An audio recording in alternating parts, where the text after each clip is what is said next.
We're on Facebook now.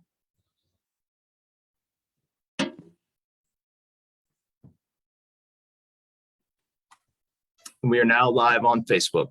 All right, thanks, Jason. Welcome everyone to our December 16th meeting. This is the last meeting of the year with this formation of the MAC. But we're gonna start off calling the meeting to order now. It's 5:33. And we're gonna ask Vesta if she will lead us in the Pledge of Allegiance. Okay, everybody, and I'm just going to say it, and you can say it along with me rather than waiting for repeat. I pledge allegiance to the flag of the United States of America and to the republic for which it stands, one nation, under God, indivisible, with liberty and justice for all. Thank you, Vesta. Mary, you want to do a roll call, please? Yes. Yep. Marquez de la Plata, I be here. Kyra Wink, I am here. Vesta Copestakes, Here, Nick Pereira. I think he may be out of town right now. Mike Nichols, Present. Present. Naomi Huffstutter. Okay, Lisa Nominson Here. and Alice Teeter. And Jeanette Dillman. Jeanette Dillman. Don't you. forget Jeanette. All right. yeah, Naomi was here earlier. I don't know what happened to her. Was Well, I can tell you, She's having internet computer in Forestville's been funky. Okay, thank you. Okay. We're going to move on to the approval of the agenda in just a sec. I just wanted to say, just very briefly, since this is our last meeting with this formation of the MAC, what a pleasure it has been this year to work with everybody. I've been on the MAC. This is my third year. I'll be completing a cycle. And I really do feel that this year the MAC has moved forward on some stuff that we were trying to figure out how to do for the last couple of years. And I do want to call out specifically the land use committee that Kyra has headed up. That has been something that we've tried to form and we've debated on how to form it, but we've got it moving now. It's got a process. There's a lot of public input, a lot of information going out to the public, and people are showing up, they're listening to what's going on. And so I want to thank that committee and Kyra specifically for heading that up. It's been awesome. And I also want to call out the vacation rental ad hoc as well. This committee has actually had a lot of influence and input into what's going on with vacation rentals in the county.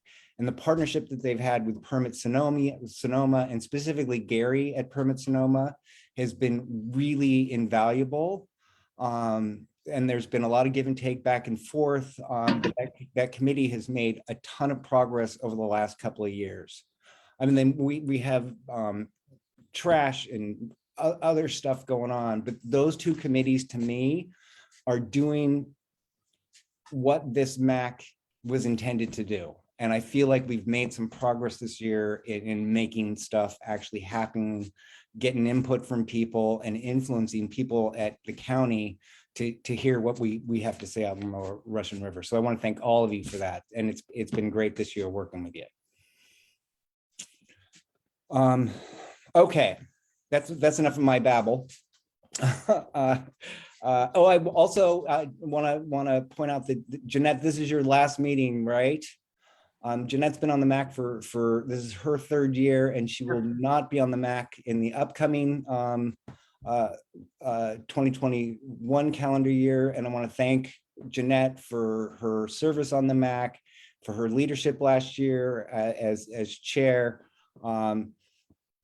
She did a lot of unglorious work, working on process and bylaws and procedures. It's the stuff that people don't really like to talk about or see or do, but we need it for this to work. So thank you for that, Jeanette.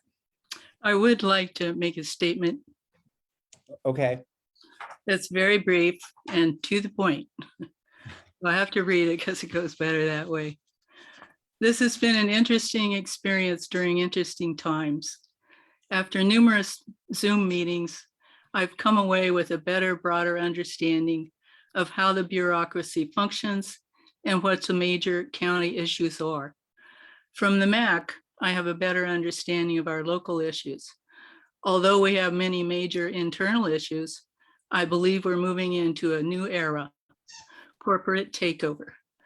Big external money and corporations are changing the local business picture and are poised to take over the private property residential sector as well for their benefit, not ours. The river is well known for internal bickering, but furiously united against outsiders. Keep up the good work, Mac, and don't let the bastards get us down. Thank you very much. It's been a real trip. thanks, Jeanette.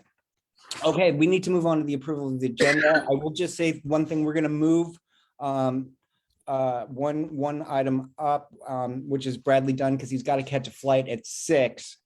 So if you're all okay with that, with the exception of moving Bradley up to the beginning of the meeting, which he'll go first, does anyone want to move to approve the agenda? I move to approve the agenda as revised. And I think Kyra's got a second. Actually, I just, under committee and staff reports, I didn't see the residential parking year-end report. Okay. Other than that, I move second to Okay. approve it. All right. Yeah, we can amend my original motion to include Kyra's comments. All right. Okay. Mary, can you do a quick go round? Or we can all raise our hands too. All right. You got everyone, Mary? Where did Mary go? I don't know. Okay, let's We're all before- set, you guys. Okay, before we move on to Bradley, this time, if any of the committee members have any conflicts that they'd like to make known at the beginning of the meeting before we start on any subject that we got inside the agenda. Is that a no? There's only one thing. There's a typo in last month's agenda records on page 6. That's the minutes, and we're gonna get to that in a sec. Oh, okay, gotcha. Thank you. So this is a conflict of interest time. Anyone have a conflict of interest? Nope. Okay, let's move on to Bradley, because I know you have a plane to catch in, I think, 20 minutes. So No, I actually have a little bit longer, Okay. but I can be here till 6:30. But I do really appreciate everybody moving me up so that I can catch my red eye to Brazil to go see family for the holidays.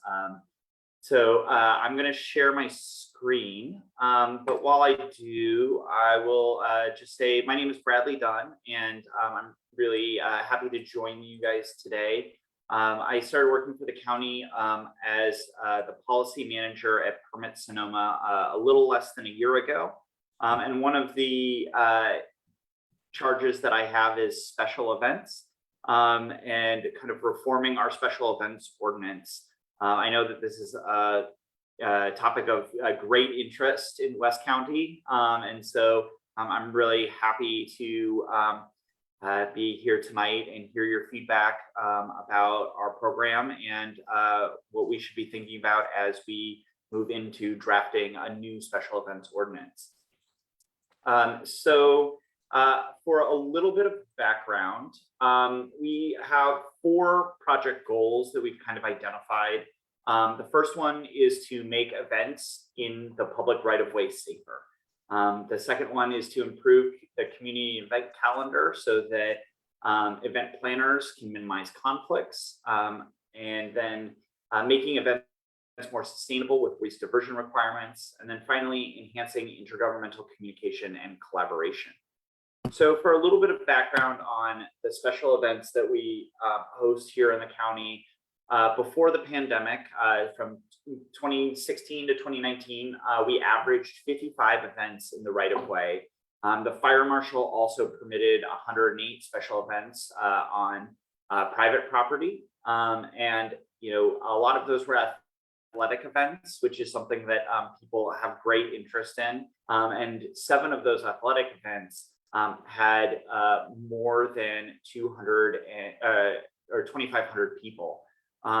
You know, so this is something that brings large amounts of money into the county for these kinds of events. There was an economic analysis of the Ironman that was done by the Economic Development Board that showed that the Ironman brought $2.3 million of spending into the county. So, you know, but it's not just these kinds of events. We are also looking at events like the Sebastopol Farmers Market, or, you know, some of the farmers markets in West County, some of the other kind of smaller events like the Pengrove 4th of July Parade. So some of these kinds of events that are so critical to the cultural fabric of our community.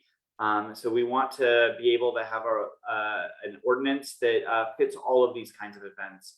So the first thing that has really been identified by stakeholders across the board that is important is making events in the public right-of-way safer.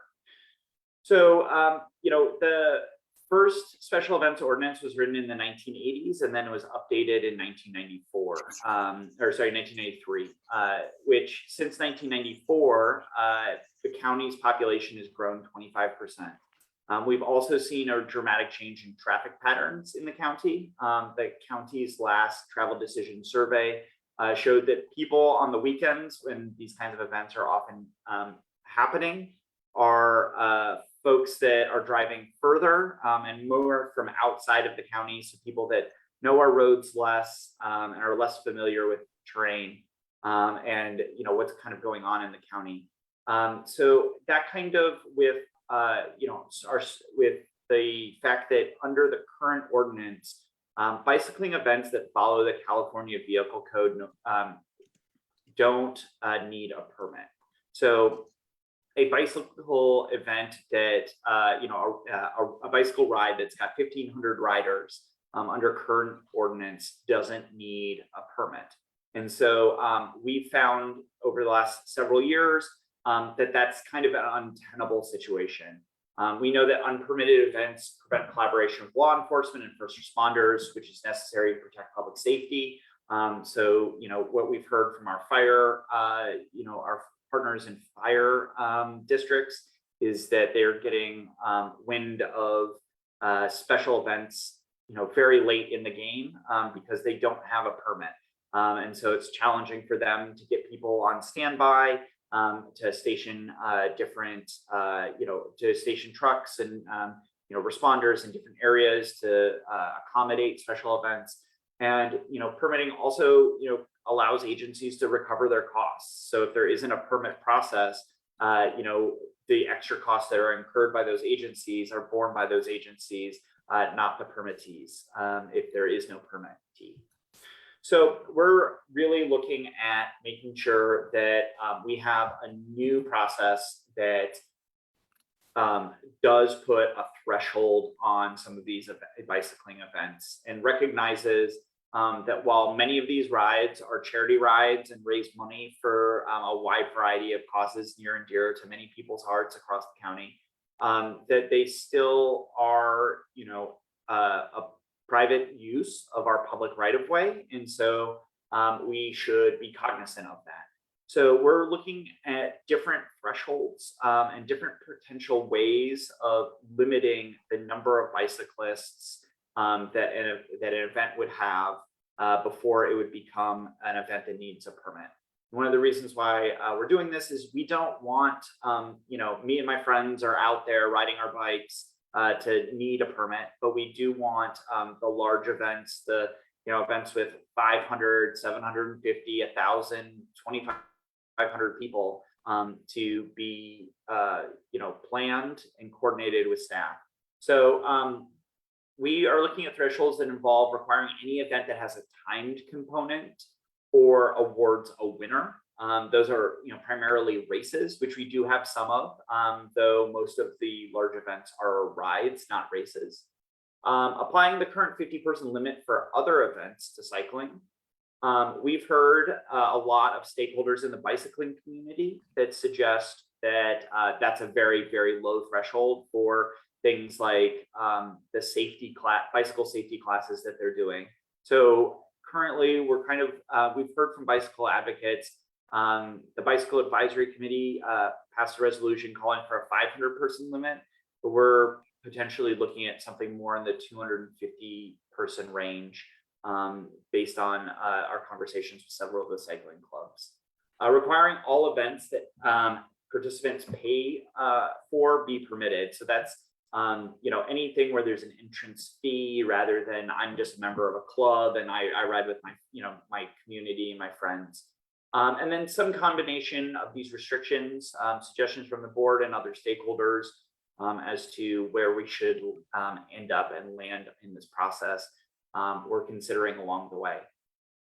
So the next kind of component of this is improving the events calendar to minimize conflicts. So our special events calendar provides a centralized repository for special events. This currently exists, but it's not the greatest, and we're looking to improve that. One of the ways is by permitting more events. So if we permit the bike events that are currently being missed by our permitting process, those get on the events calendar, and that's something that we are, if the community knows about a bike race, it's a lot easier to, if there's a race on Saturday, it's going to come through for a couple hours. It's a lot easier to plan your weekend, make sure that you're not caught up in it if you know about it. So we're also looking at improving our, not in the ordinance, but in our practices, our notification. So we're looking at having much more frequent notices that would allow for, and district-specific notices so that individuals could sign up and just get all the events that are happening in the next month at the beginning of the month, so that folks can make better decisions. And if I, for example, I'm having if I'm a winery and I'm having a wine pickup party, I can look at the events calendar and say, oh, this is the same day as a bike race. Maybe I want to have my pickup party on the next weekend. Or have some of those kinds of decisions that people can voluntarily make that have a big impact on these events and the coordination of them. We're also looking to allow for events to have multi-year reservations. These reservations would allow for promoters of events that have the same kind of route year after year, like some of the the 4th of July parade kind of thing, the farmers markets, those kinds of activities to get a reservation for the next 5 years, up to 5 years is kind of what we're thinking. This would incentivize and prioritize local institutions because they'll be able to kind of reserve dates for kind of those cultural fabric-based events, rather than somebody that's coming in from out of town that would have to kind of say, oh, there's another event that day. Next, we're looking at making events more sustainable with waste diversion requirements. Permit Sonoma is working with Zero Waste Sonoma, which is Sonoma County's waste management agency, to implement zero waste best practices. These are some of the best practices that we're looking to implement. But what we're going to do in the legislation is, is try to really regain Sonoma County's mantle as an environmental leader when it comes to events. There's been a lot of forward movement in, making sure that events are not contributing landfill and waste to the communities that host them since 1994. And we're looking to make sure that Sonoma County really goes back to the top in terms of the sustainability requirements for our events, so that we're making sure that our events are in keeping with Sonoma County's values with regard to sustainability. We are also looking to align these event regulations with individual jurisdictions throughout the county, so that if your event starts in an incorporated city and then goes into the unincorporated county, you have to follow one set of rules across the jurisdictions, so that it minimizes the amount of time and burden for the event promoters, and can establish a consistent standard that we can make sure that people are upholding. And then, so from a kind of regulatory mechanism, we're looking at whether to delegate regulatory authority on this, or whether we should list out the specific changes. That's kind of a nuanced point, but we're thinking about the ways that we can make sure that not only are we put in important sustainability safeguards now, but we continue to be a leader in sustainability for zero waste events. So next, we're talking about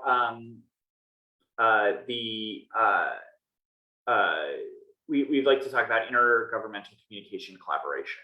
So one of the things that we really hear from people is that are hosting these, or that are the promoters, the organizers of these events, is that it's a burdensome process for them. And so we want to make sure that, especially for those community events, that those get to fly through quickly and with as little cost as possible in the permitting. We also want to make sure that we're doing a better job of working with our partners across law enforcement, the jurisdictions in the county, and with other agencies at the county level. So we're looking at implementing a multi-department and agency standing committee to create best practices and apply them to permits. Basically, we would use this committee as a one-stop shop. So you would take your permit to the committee, and instead of having to separately go to CHP and Transportation and Public Works and the local fire district and permit Sonoma and the city that you're starting in and the city that you're ending in, we'd like to be able to have one place where a full plan could be brought to a committee that's there, that hears these kinds of things once a month, and is able to be more collaborative and suggest, hey, maybe it's a little bit better if we use this, if we use a different road, that'll cause less congestion. Hey, maybe this event is going on. We should consider moving your route to so that these two events don't overlap each other. Or there's been this road construction. Let's figure this out in a way that you can hold your event, but we can make sure that the event is safe with the construction that's going on. So we want that to happen in one stop. This is used, a similar committee structure is used in jurisdictions like San Francisco, Seattle, Madison, Wisconsin. Lots of other places have this kind of one-stop committee. And we did a survey of the 2019 permittees, and everyone that responded said that it would either be helpful or very helpful. So we're kind of moving forward with this idea. And we think that that'll be a useful way to make sure that we are being nimble and responsive to the people that want to hold events in our community.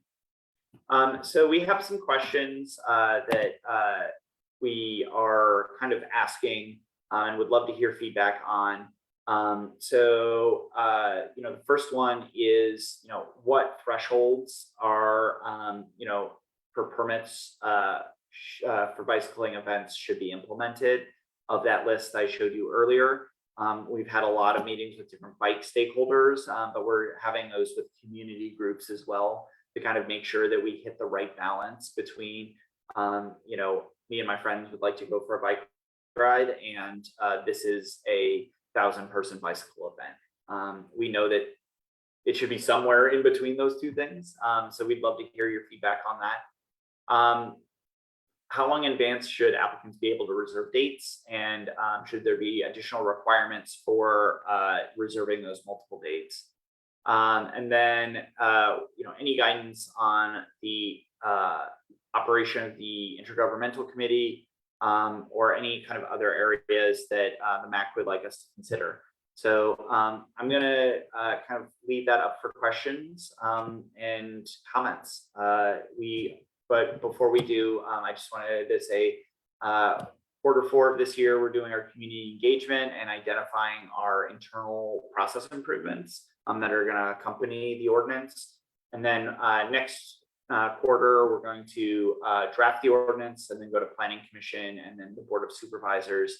I believe in I think it's in early August is the date that we got for the board, or is tentatively scheduled for taking this back to the board. So I'd be happy to answer any questions people have or hear any feedback.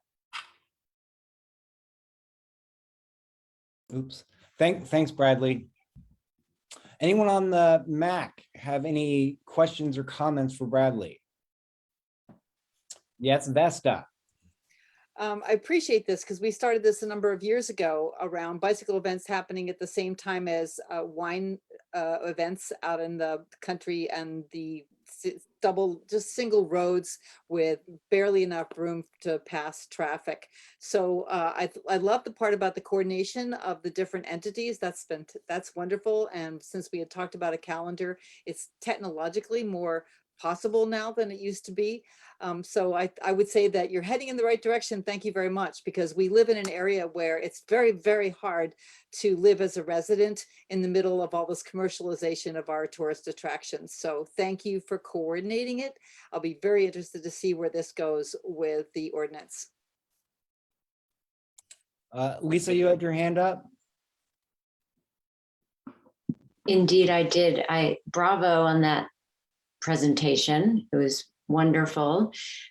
3 comments. First of all, thank you for bringing up the zero waste and waste diversion. I think that's really important and dovetails into our sort of trash committee that we've been working on. And I wanted to see if I could connect with you outside of this forum to really stay engaged. Also, in terms of outreach and sort of germinating these calendars earlier and more broadly, we're also working on that in the MAC. So I applaud that and want to also connect with you on that. And in terms of safety, that's my third point, which is the coordination of these events. And not everyone knows how to sort of, especially with cycling, we don't all know how to drive and stay behind cyclists. So it'll be good to have a coordination on that piece. And I wanted to ask you, I'm not sure if this is the right spot, but when you said you're looking into delegating regulatory authority, maybe you don't want to talk about this now, but I didn't really understand that, but I wanted to understand that short piece of it. So again, thanks for everything. It's great. Looking forward to more. Yeah, so I can address the regulatory authority thing quickly. So there's kind of 2 options when you're doing a ordinance like this. One, you can instruct the head of a department to create rules and regulations that permittees would have to abide by, or you can, in the ordinance itself, you can list the different requirements that would exist. And so in a delegated situation, you can update that kind of list of regulations and requirements a little bit easier. As the last time we updated this ordinance was 1994. So, we're kind of leaning towards delegating authority to the departments to promulgate regulations so that they can be updated much more nimbly and quickly and evolve as we learn more about different sustainable practices. And as we hopefully, as somebody that wants to keep living on this planet for a while longer, get better at taking care of it. So that's the idea. Thank you so much. Mike? Thank you so much, Brad. I appreciate your presentation. I live in Cazadero, and we are a cycling capital, I guess, of Sonoma County. So we have lots of cycling groups coming through here on a regular basis. And, you asked about bike thresholds, and I would think that anything larger than 25 begins to disrupt our narrow roads out here, especially when they go up King Ridge or Fort Ross Road. Some of these roadways are only 16 feet wide, they're one lane. And it requires, it stops commerce and economic development at times when our roads are basically closed for an hour, hour and a half during peak weekend travel. So that would be one thing to consider. Secondly, advanced dates, we would like at least 30 days. And I think you addressed that with earlier in your comments. Environmental issues are at the forefront because many times if there are not porta potties or bathroom facilities along bike routes, people take care of their bodily functions alongside of the road or in someone's field or in front of someone's house or God knows where else. So it's that would be something that would be critical to consider as far as folding into your environmental comments.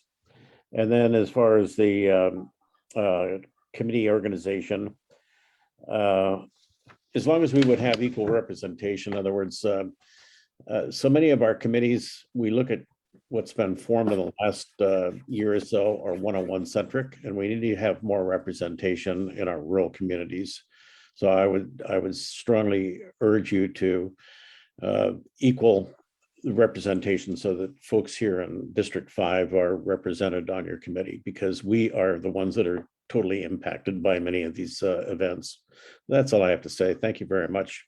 If you have any comments back, I appreciate it. Yep. Yeah, if you, through the chair, if I may. So the first thing that I would just say on the suggestion for 25 people, one thing that we do have to contend with is the California Vehicle Code does look at bicyclists as vehicles, right? And it is our responsibility when we're driving or to ensure the safety of bicyclists and to slow down and to follow them safely. And so the ability for us to regulate these events depends on the size of the event. So having a threshold that's below the threshold for any other kind of event would be unlikely to, I'm not county council, but could potentially present problems with that. The other thing is, there are a lot of kind of bicycling events that we want to encourage as a county. We are a climate action county. We want to encourage sustainable transportation. And so things like, the Santa Rosa Cycling Committee's, their, bike safety introduction course, those often have more than 25 people. They often have more than 50 people. So we want to make sure that, somebody that wants to learn how to bike safely in our county can do so in one of those kinds of situations. And then in terms of the makeup of the committee, so this isn't like a vote, so we will invite every kind of first responder, fire, and county jurisdiction, CHP, and any kind of towns or cities where these permits would include. We hope that there's robust participation from those groups, but that's kind of on us, and we'll continue to do outreach and make sure that fire districts, who we've heard a lot of concern from during this process, especially out in Fort Ross or the Timber Cove Fire District, those kinds of places, that they're involved in the committee as much as they're able to or willing to be, because we do really want to have better partnerships across the county. Anyone else have a comment on the MAC or a question? Naomi? Hi, yes. First of all, yes, Bradley, thank you for that presentation. It was great to see that there is thoughts of organization with everybody's best intentions kind of being put together. It's really appreciated. I also understand, the right for the bicyclist to be on the road as well as the car, and everyone needs to work together. And with all due respect, I would just simply say that for as many cars that are not respecting the bicyclist, when we have events like this and we have bicyclists 4 wide, 7 wide, throwing bottles, aggressively telling you to pass them and pass them and pass them, but really they're asking you to pass them on a blind corner and you can't go over the double yellow. We all see it, right? And we all want to be careful and we all want to share the road. But I think that just the whole idea of equal representation when it comes to that type of an event, which brings a lot of money to some of the portion of town, while also, or all towns, right? We're also inhibiting possibly locals to get to town or to the grocery store. My request would be more of some kind of security and or, not necessarily policing, but enforcement of the rules of it going both ways so that the bicyclists in particular, it seems to be those events that cause more disruption to me than wine events and stuff like that, but so that they respected everybody on the road just as much, because we seem to have, always those people, whether they're in the car or in the bicycle, that just aren't willing to work with one another. So thank you. Anyone else from the council have any Vesta? Two things. One is, what is your schedule of public hearings and public input, and where do we find that? And what is is there an email address along with that schedule that we can find so we know when you are going to be doing public hearings so we can plan to be part of that process, what your deadlines are? And the other is the concept of maybe it's not always a permit, but if someone's having a class with 50 people who are out there riding the roads, that they don't have to have a permit for it, but that it could be put on the calendar and that it could be noticed to the people who are impacted by it, because whether it's a permit or not, it's going to impact travelers, locals, as well as tourists. So I will send my email. I've just put my email into the chat. You guys, I'm going to be in Brazil for a couple weeks, but then once we get back, I'd be happy to meet with anybody from here about the process or additional ideas. We will also send emails about upcoming hearings to Elise and to to make sure that this group has all the pertinent details about upcoming hearings as we go through. So I will hope to continue to have everybody here's involvement in the process. Kyra. Yeah, thank you, Bradley. One thing that was brought up by Vesta was, God, I don't know why I can't speak today, is noticing people. That's the biggest issue that came up when the land use committee was talking to the coastal MAC and the Little Russian River MAC. Land use had a meeting around events. And one of the biggest issues from our communities and the public out there is not knowing about events. We had an event that happened, and if it wasn't for Mike Nichols reaching out to me, it was a filming of the cow that happened out on Bohemian Highway, and nobody really knew about it. So I kind of sent out an email to everybody in the community in Monterey, and I still got some very angry emails back of, well, how come I didn't hear about this? And how come I wasn't on your list? And, I normally go that way every morning to work, and I had to choose a different way. And if I would have known that, I would have gone a different way. And so anyway, you got my point. So if you can build in some kind of way that communities get noticed about events or where they can go to find out about events, that would be extremely helpful. And using us as the max would be good as well, that we could highlight what's coming up in the next couple months and what the community needs to be aware of. So thank you. Yeah, I mean, that's a huge part of our process, and our goal is to make it so that people understand what's going on when it's going on. I understand the deep frustration that you can have when you need to be somewhere and a road is closed, or there's a group of bicyclists that are going 18 miles an hour on a 40-mile-an-hour road, and it's not so much that they're there, it's that you needed to be down the road a ways and didn't plan to sit and drive 15 miles an hour the whole way there. I definitely understand that, and that we can make better choices if we have better information. So the ways that I can commit to you that we will be better are, one, we're going to have district specific lists of events. The MAC will be on those email lists, and we will send out more periodic updates, future forward looking. Two, we are going to permit more events, more of the bicycle events, and we have noticing requirements as a part of the permits. So when events are unpermitted, they don't get noticed. But when we permit events, they have to be noticed. So the combination of those two things, we think, is going to really improve the just kind of understanding of what's going on, so you don't get stuck, because you didn't know about an event. Great, thank you. All right, let's move to the public if they have any questions or comments for Bradley. And Jason, you're going to have to help me out here. Oh yeah, we've got one hand raised. Peter, go ahead, Peter.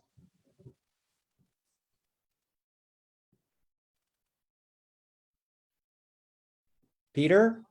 I see that you're on mute, but we're not hearing you. Now you're muted. What? No, I'm unmuted now. Oh, There we go. We can hear you. Okay, there we go. Hey, so I've participated in our Santa Rosa Rotary Club's Girobello for a number of years now. And what just occurred to me, you know how you post planning applications, use permits, subdivisions, etc. You post the neighborhood for events, Brad? How about, Yes. see the notices on the phone poles? That might be a kind of cumbersome. Well, you could have the applicant do it. You wouldn't have your staff, wouldn't have permits and almost staff posting these things, but you could have the applicant post the route somehow. Perhaps that might be a useful thing to do. I know that the technology, we've got all this great technology nowadays, but not everybody pays attention to that or knows where it's at or reads, can understand where the location might be, even though it's posted carefully on the, your web notice. But I know that we get out, we have a crew that gets out and marks the route, puts the little arrows on the pavement, and they could just as well at the same time be putting up the notices. So if that's a useful idea, I volunteer it. That's all. Well, the key there is you're not supposed to be putting they're not supposed to be spray painting the pavement. That's not that. So just FYI. But yeah, it does seem like there was a question in the Q&A that I can answer if that's a part of the process. So what I'm seeing that popped up on mine is, good day, MAC members and Bradley Dunn. What will this do to unincorporated small communities that have annual fundraisers? What events are considered in this? So currently, any event that has more than 50 people on a roadway is considered a special event. It's an assemblage under the California Vehicle Code, and that's how we regulate it. And so with bicycles, they have a special exemption under the current ordinance that if they abide by the California Vehicle Code. So if we remove that, whatever that threshold that we create for bicycle events, that would be what is covered. One of the things that we really hope to do is we hope to kind of cut red tape and make things easier for dealing with the county in terms of that intergovernmental committee, have it be a one-stop shop.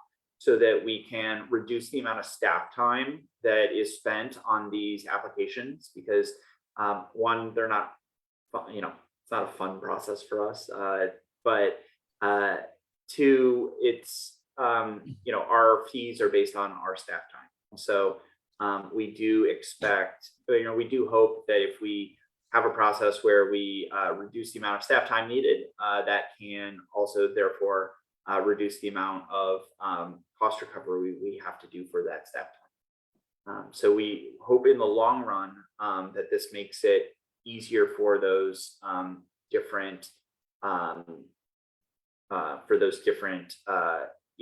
organizations that are doing fundraisers, so that they don't have to go through a rigmarole every year.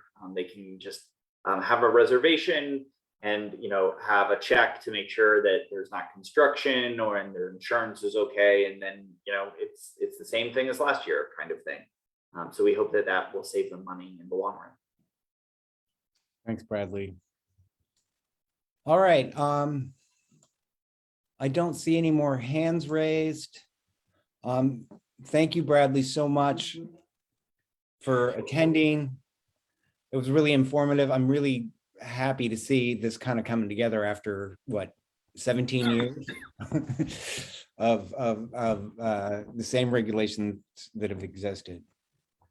Well, thank you all so much for having me, and I really appreciate you accommodating me by moving me up so that I can make my flight.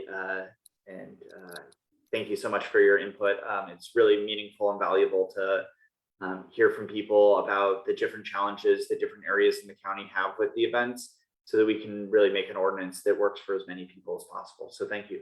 Thank you. Safe travels. Good night. Night. Okay, we're going to move a little bit backwards.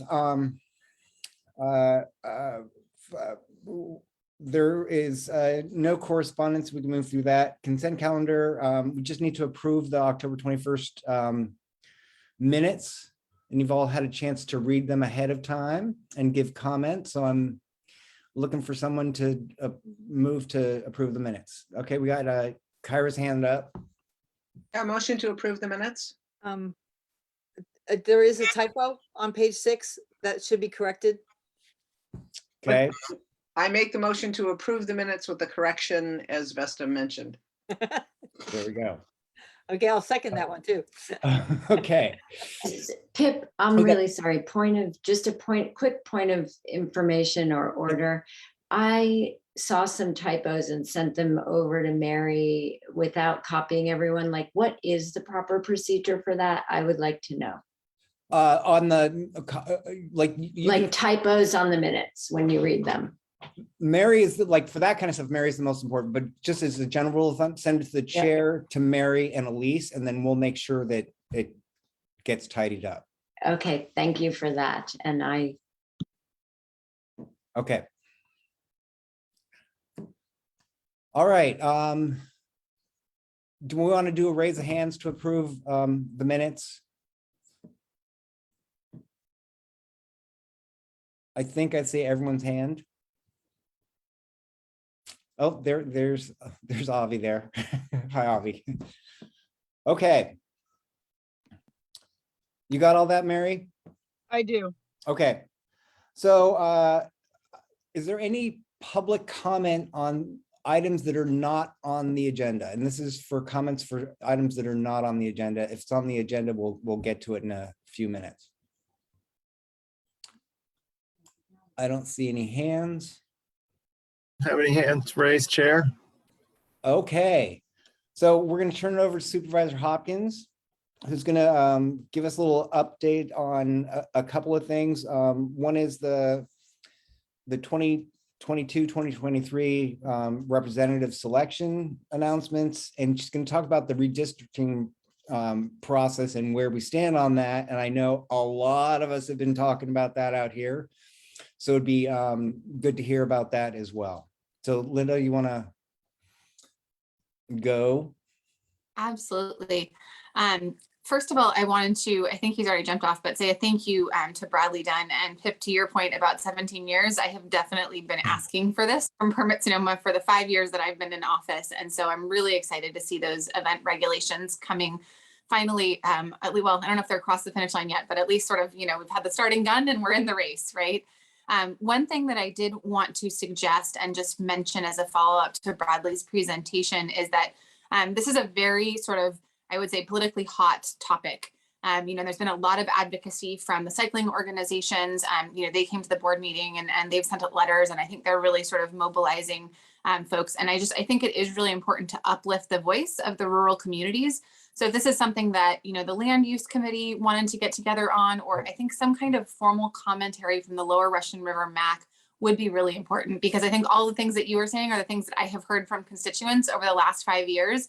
And yet, if it's just sort of me up there, I don't think that my voice is as strong as saying, hey, look, the Lower Russian River MAC wants to make sure that these things are addressed. And so just thank you for having that presentation at the MAC meeting tonight. And I hope that it's something that you're maybe able to dive into in a little bit more detail in the future. So now sort of my exciting announcement of today, which is those new representatives that will be sworn in for the first meeting of the new year, which will take place in February of 2022.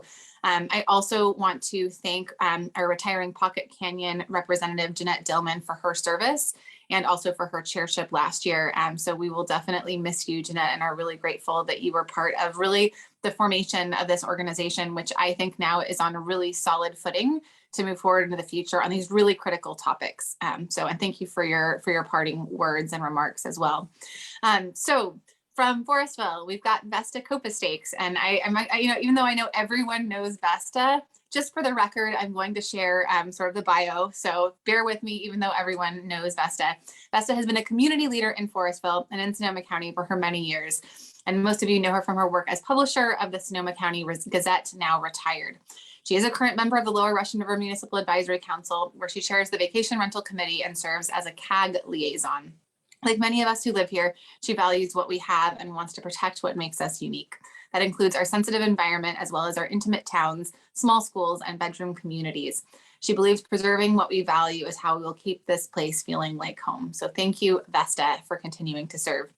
From Rio Nido, Pip Marquez de la Plata, the current chair of the Lower Russian River MAC, has served as president of the board of the Friends of Rio Nido and the Sweetwater Springs Water District. Serving on these two boards has given him the opportunity to hear what issues are top of mind within Rio Nido and the broader group of communities that make up the Lower Russian River. Pip is the executive director of Forgotten Felines of Sonoma County, and with a background in marketing and communications, his communication and consensus building skills have been absolutely critical to addressing the issues and concerns of his district. And I would also say that in addition to that, he has brought new skill sets that he didn't know he had with respect to vegetation management and grant applications. So thank you for your leadership in trying to make Rio Nido a safer place with respect to wildfire risk reduction. Pocket Canyon, and we do have a new rep coming on board for Pocket Canyon. Diane Shaw holds a master's in psychology and has a long history as a civic volunteer with her church and the Santa Rosa Garden Club. And Diane has had hands-on volunteer experience with grant writing, parades, and the River Festival.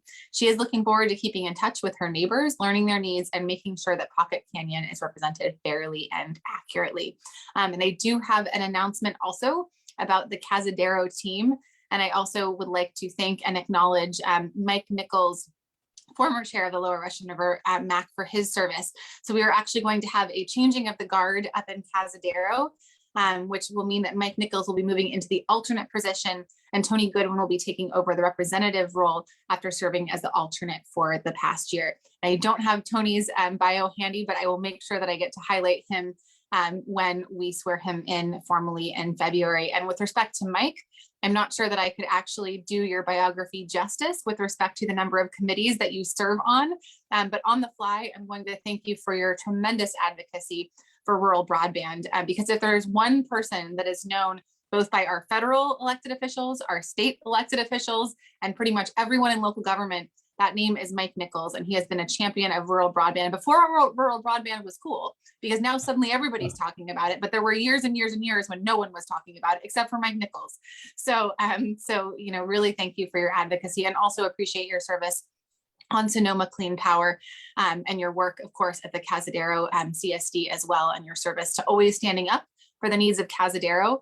Also, I think a community that could easily be overlooked, but not because Mike Nichols lives there. He always makes sure that no one forgets Cazadero. So I think that can be said for every single one of you. The passion that you all bring to your small towns is absolutely fantastic. You know, and I really appreciated sort of Vesta's bio, you know, talking about what keeps us West County, right? It is those identities of the small towns and the distinct nature of those small towns. And so I think that's the strength of Lower Russian River Mac. So I appreciate the opportunity to honor you all and thank you for your service. And so looking forward to swearing in those folks in February. So with that, on to perhaps a more dramatic topic, which is redistricting. It has been quite a series of events, I will say, over the last few months. And just kind of looking back, it really started on October 25th, when suddenly introduced at this meeting of the Advisory Redistricting Commission, Rohnert Park, the entirety of the city of Rohnert Park was placed into the 5th district, much to the surprise of Rohnert Park and all of West County. Now at that meeting, so none of the maps had actually been viewed by the public. They were posted, I think maybe about an hour before the meeting, but it pretty much went live at this meeting, which was the final meeting of the Advisory Redistricting Commission. And throughout the course of that meeting, the consensus, the unanimous consensus of the ARC was to recommend that map to the Board of Supervisors. Now, a couple of things.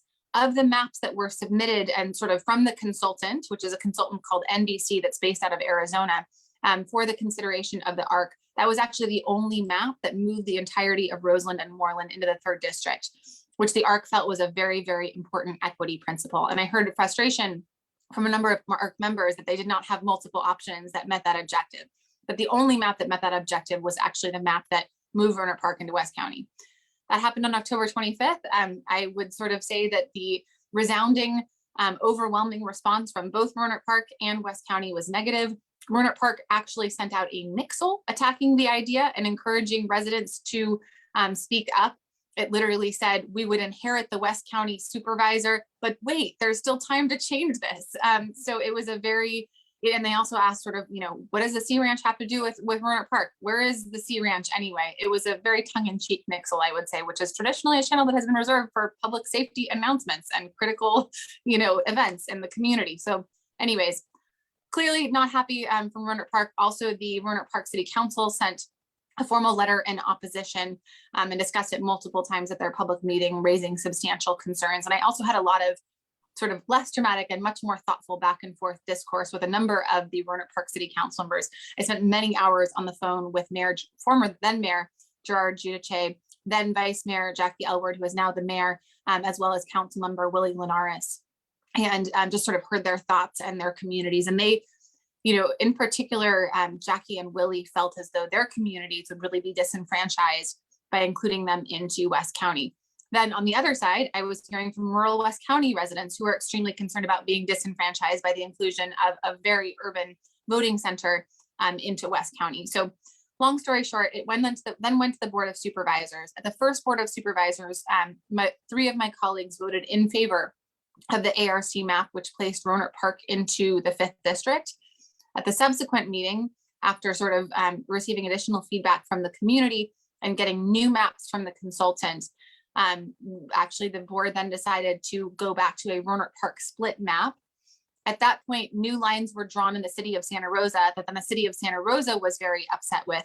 Long story short, we now have a map. It is publicly available on the website that does sort of maintain the split in Rohnert Park between the South County District and the Central Santa Rosa District. So the 3rd and the 2nd, I think I reversed the order there, but 3rd being the Central Santa Rosa and 2nd being the South County.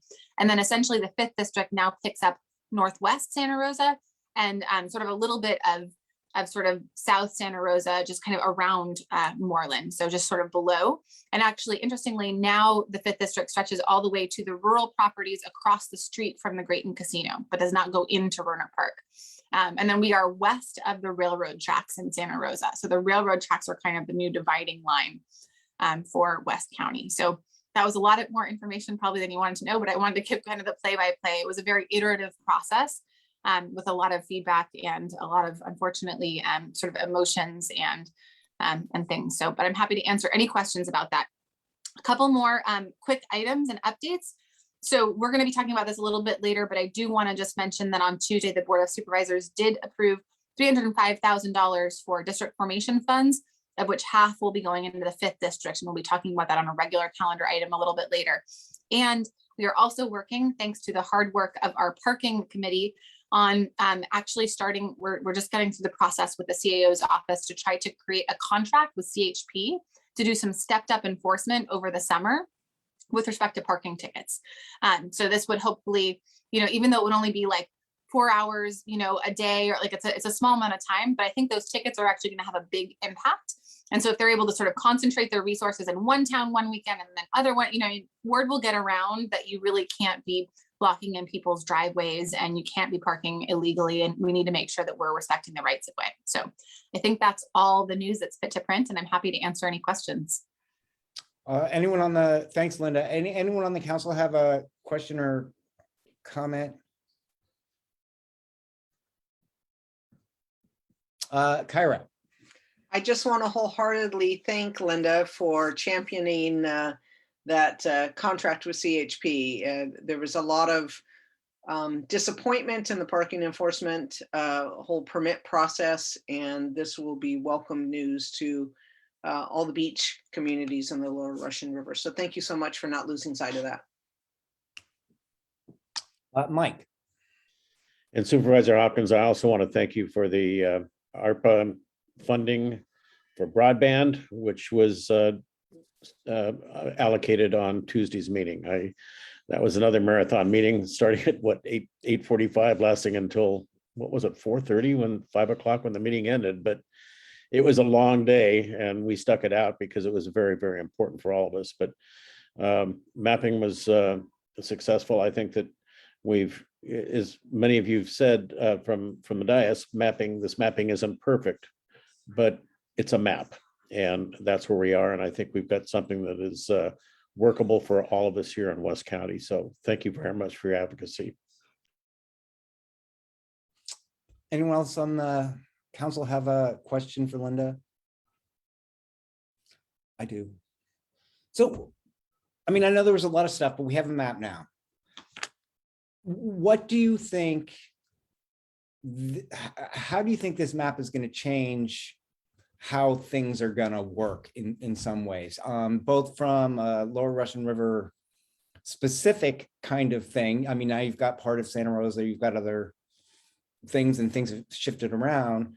And then also the dynamic on the board now as it's shifted, and how will that impact like you or whoever the 5th district supervisor is in getting stuff for us, basically? That's a really great question. I wish that I had a crystal ball to answer all. Really the last time that a map changed this substantially was back when Eric was the supervisor, and they redrew the 5th district to have the entire coastline in one district. And the 5th district lost Katati at that point, which apparently was his sort of like voting stronghold. It was kind of the college town where a lot of students lived. So I will say that I think that one of the things that makes me honestly feel a huge sense of relief at the map that we wound up with is that it maintains the rural small town nature of the 5th district. Well, we still do have urban residents, and we did have urban residents with Roseland and Moreland. They were sort of more on a neighborhood scale as opposed to like 45,000 residents of the same city scale, which is what would have happened with Rohnert Park. And so I think that it means that there will always be at least one supervisor on the board who has to be a rural advocate because their district is mostly rural, right? And even the towns that are, like incorporated city of Sebastopol, right? We've got more people in the Lower Russian River than we have inside city limits in Sebastopol. So Sebastopol, also a small town, right? By the standards of comparing it with Rohnert Park or Santa Rosa. So I do think that it maintains the rural nature and identity of West County. The 3rd has always been an urban district, so it doesn't really change that much in terms of its urban identity. But what it does is it creates a great sort of powerhouse of diversity. That district is now the most diverse district in the county, majority minority. And I think that will be a district that has to focus on uplifting the voices of communities of color, both the communities of color in Rohnert Park that they represent, as well as Western Santa Rosa, South Park, all of these other communities. And so I think those are kind of the biggest, in my opinion, takeaways The 4th district and the 1st district changed a little bit. The 4th district actually now includes Chenate, which is only interesting because everyone talks about Chenate all the time for the last just 6 years. Other than that, North County is still North County, East County is still East County, South County is still South County. The biggest shift was really shifting Roseland and Moreland into the 3rd district, which meant that the 5th district had to grab population from somewhere else.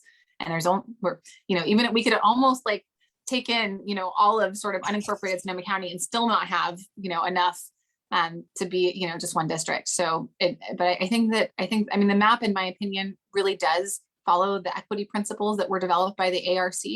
And it was an iterative map based on repeat community feedback. So I can stand by that map and like look someone in the eye and be like, this isn't perfect, but it's better. And hopefully 10 years from now, it'll get better again. So that's really my feeling, is that I actually am sleeping well at night, feeling like it was hard. It was a knockdown, drag out, high emotions, high stakes, kind of, awkward public conversation. I mean, I think we came to a pretty good place. Okay, let's hope anyone in the public have any questions or comments. Chair, we don't have any hands raised, but we have a comment and one question in the Q&A. Okay. I can go ahead and read those off. Tony Goodwin, he just thanks you, Lynda, for advocating for West County. Chris Clothier, his question is, are there any plans in the parking contract for creating marked parking places with fee collection devices so folks are directed where they can and can't park? So not at present. We weren't sort of moving to fees at this point. We were really trying to focus on enforcing the existing laws about basically ticketing those folks who are double parking in people's driveways, getting parked in, or parking in areas where it's prohibited. And that was kind of a little bit of the conversation around the residential parking permit program. There've also been various conversations around Guerneville and, do you do that in the downtown at some point? But ultimately, we're not in a position where we're going to be looking at fee parking. Although one other thing that I want to mention is that Regional Parks is constantly looking for additional parking areas. So that was why, quite frankly, we were so interested in Johnson's Beach, was because that's an amazing parking opportunity. And we're also constantly looking for areas around Steelhead and Mom's Beach to try to create more parking to relieve some of the pressure from the neighborhoods. And there's been conversations actually also around shuttle programs or other things. Lily. Yeah, other ideas. All right. Thank you. Would you mind if I asked a question? I forgot one thing. And you're the chair, you can do whatever you want. Yeah, I know, but so this is an awful subject and I'm sort of sick of it. But is there any, especially given the new variant, any kind of update that we should be aware of relative to COVID? Yeah, great question. I was actually just on the phone with Dr. Mace this afternoon discussing that. And then actually subsequently to that, and I don't even know that this has hit the newspaper yet, but I did receive an email from our interim public health director that the first case of Omicron was actually discovered in Sonoma County. So that happened. And, Dr. Mace is sort of saying she feels like the current protocols that we have are adequate for what we're seeing out in the community. Her biggest concerns are we need more folks to get their booster shots because that really does help and that really does matter. And we also need the kids who are in that 5 to 11 age bracket to get their vaccines. And I actually had a conversation with her because I've actually been having a hard time finding a vaccine for my, kids who are in that age bracket.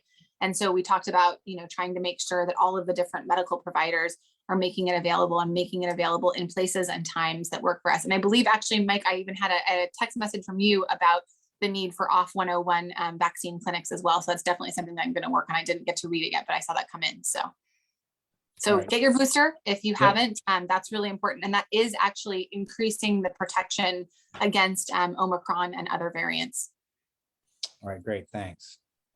All right, I think that be it in terms of questions and comments. Thank you, Lynda. Okay, we're going to move to Gary. Are you there? I see him there. Yeah, yes, I am here. I just had to go and unmute and that's okay. Start my video and all those things. Right. I'm out of the background. All right. Well, into the foreground. Gary, I do want to thank you, like, officially. I think this is your third or fourth time that you've come to this meeting and given us updates. And it is very much appreciated. So thank you for that. So Gary's gonna give a little update on the rental ordinance and tell us what's going on. And Vesta, you're on as well. Thank you. All right. I'm just feeling pink elephant tonight. So Pink elephant. Wow. you know, I was like, I should have picked a good West County background. So Oh, all right. there we are. It's festive and it's happy. Before I begin, I do want to kind of frame up the conversation. Is committee members and members of the public. I'm assuming this is, as you mentioned, Chair, the third presentation to the MAC. So in the instance, to not just go on forever, I'm not going to cover ground that we've covered before. However, I'm going to do a quick review of some of the direction we received from the board and where we're headed. But mostly this is about new information, new ideas that we have for policy. And like always, it's a forum for public input, public recommendation, and direction to make this the best possible ordinance that we can. So with that, Just so you know, it's the vacation rental ordinance update. yes, it is the vacation rental ordinance update, and I am Gary Helfrich. I should identify myself too. Let's go to here and here and here. And I did want to make sure that we start off with my contact information. We've been taking this to all the MACs around the county, and I realized that in some cases, people didn't know how to contact me.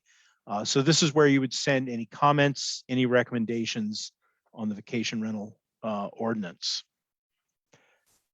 The purpose of this workshop, once again, is let's review what the direction that staff received from the board, what changes we've made since our October 25th presentation to the MAC, and provide a forum for public input.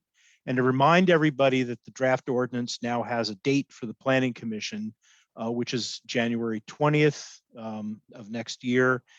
We anticipate it's going to be more than one hearing, but I'm bringing that date up because I like to encourage people to get their comments in as early as possible. It lets us provide a thoughtful response, and also lets us provide it to the board as part of their packet rather than the day of the hearing. So please, if you have comments, don't delay, submit them as soon as possible.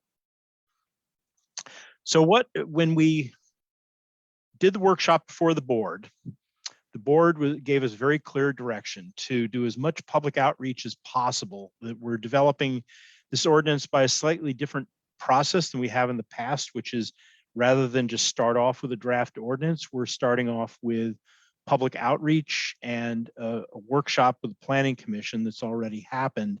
Then we're drafting an ordinance based on that input, and then we go forward with development of the ordinance and eventually recommendation to the board of supervisors. But the board was clear that this public outreach component is critical for something as controversial as vacation rentals.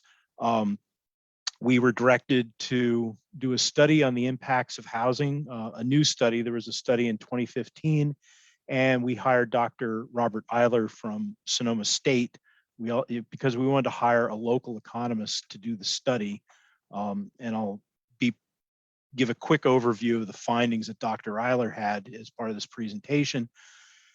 To develop a license program that separates land use from performance standards. That is, there'll still be a zoning permit that essentially says it's okay to have a vacation rental on this property, but to operate it, you need to have a business license.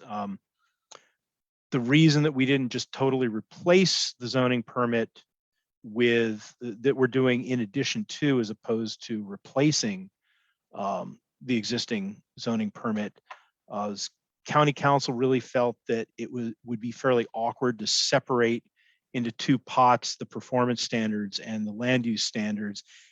And that's critical because we want to have a license program that works countywide, including in the coast. And in the coast, we have very different standards for land use regulations. So we had to have a bright line between the two. So going forward, there's going to be a pair of permits, a permit and a license, not a pair of permits.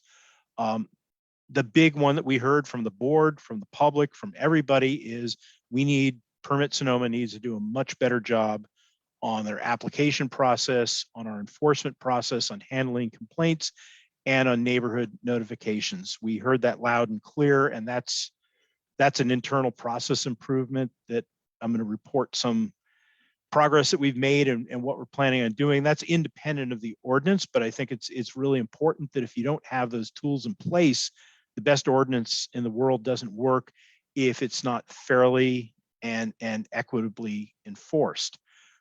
Also, the board wants us to come up with land use restrictions based on density, proximity, and even days of the year that you could operate to preserve neighborhood character and also to protect public safety in areas where you've got limited access, high fire severity, flood zones. It may not be totally suitable for vacation rentals or not vacation rentals that operate year round. And also the final thing is to incorporate standards for evacuation access, assessment of wildfire risk, and public health and safety into the standards. So that's going to be baked into the performance standards that have to be followed in the future. The public, we've done outreach both to community groups, to the MACs, and to industry groups. I need to be clear when I say industry groups, I don't mean Airbnb or VRBO. These are the smaller grassroots organizations within Sonoma County, like the Sonoma County Coalition of Hosts. So these are groups of local operators of vacation rentals. So we've heard from them, we've heard from the MACs, and we've gotten a lot of great input, but it was interesting that a number of things had support on both from folks on both sides of the issue. Everybody seems to support a licensing program. Mm-hmm. Everybody supports a 24-hour complaint hotline rather than our current system. I mean, that was no surprise, but we are working hard on getting that implemented.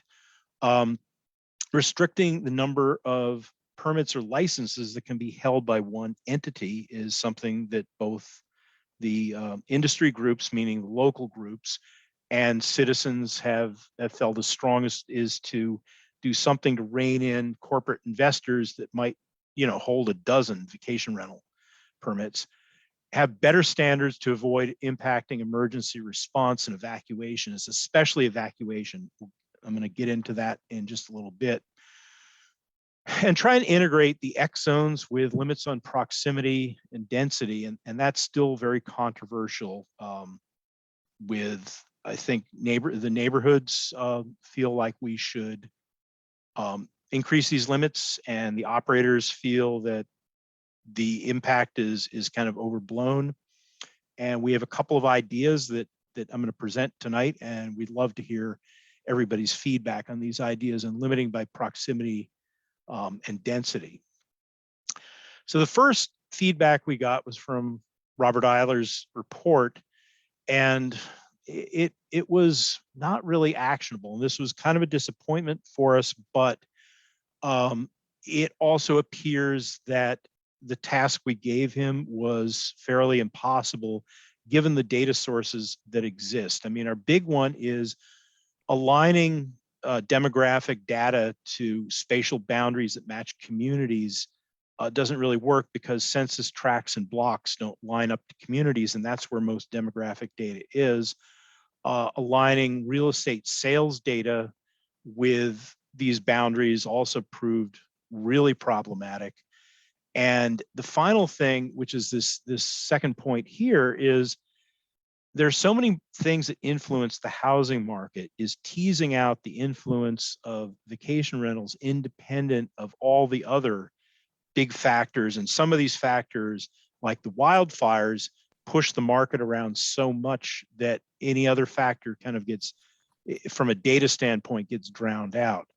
But Dr. Eiler could not find an identifiable link between housing prices and vacation rentals. And there were two speculations on why that is, but he's clear that these are not database. This is just something that appears to be, from looking at the information, is one, that for the institutional investors, only expensive housing is attractive. And that's not really affecting the housing market when somebody is investing in $10 million homes in Sonoma Valley is not really displacing anybody from their homes.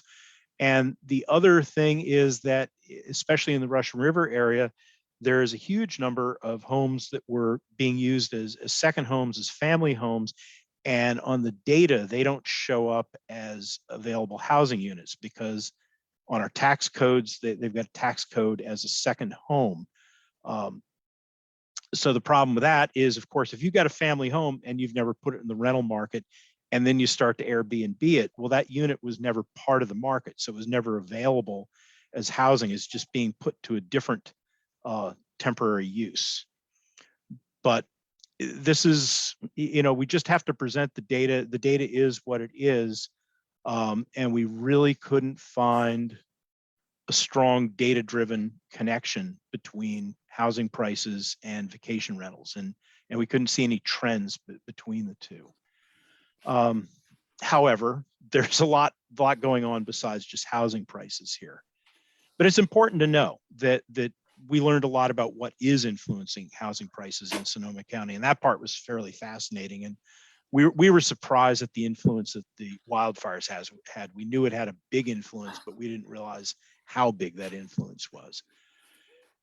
So the changes that we're making is we're in negotiations now with a third-party provider that is running a 24/7 hotline in both Marin and El Dorado counties, and we've contacted both those jurisdictions, and they have nothing but praise for how well this works. I mean, what you would do now, what you would do in the future when we have this system in place, is there just be a number that you call, and you give the address of the vacation rental.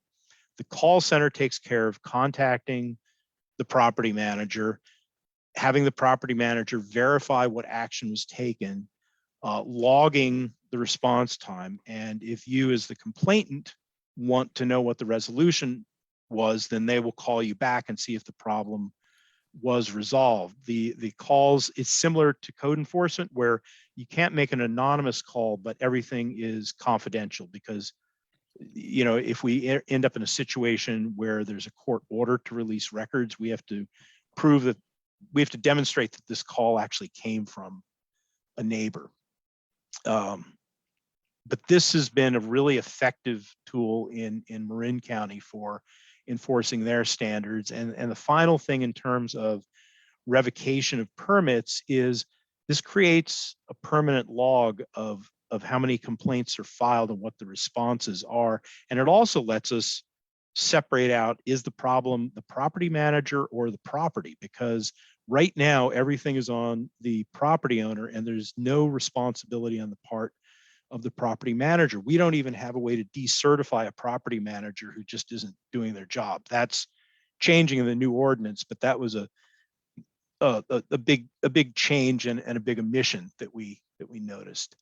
The license program is, as I said, will be in addition to the zoning permit. Everybody who holds a valid zoning permit now will be issued a vacation rental license for the first year at no charge, and then each subsequent year they will have to reapply and pay the renewal fee, which will be identical to the current monitoring fee that everybody's paying. So it won't have any additional cost to the operators. But the important thing about the license that County Council discovered from talking to other Bay Area jurisdictions is it's not a renewal. The license is only valid for 12 months. You're actually reapplying every 12 months for your license. So this gives us another enforcement opportunity, is actually reapplying every 12 months for your license. So this gives us another hang on, I'm getting my recording.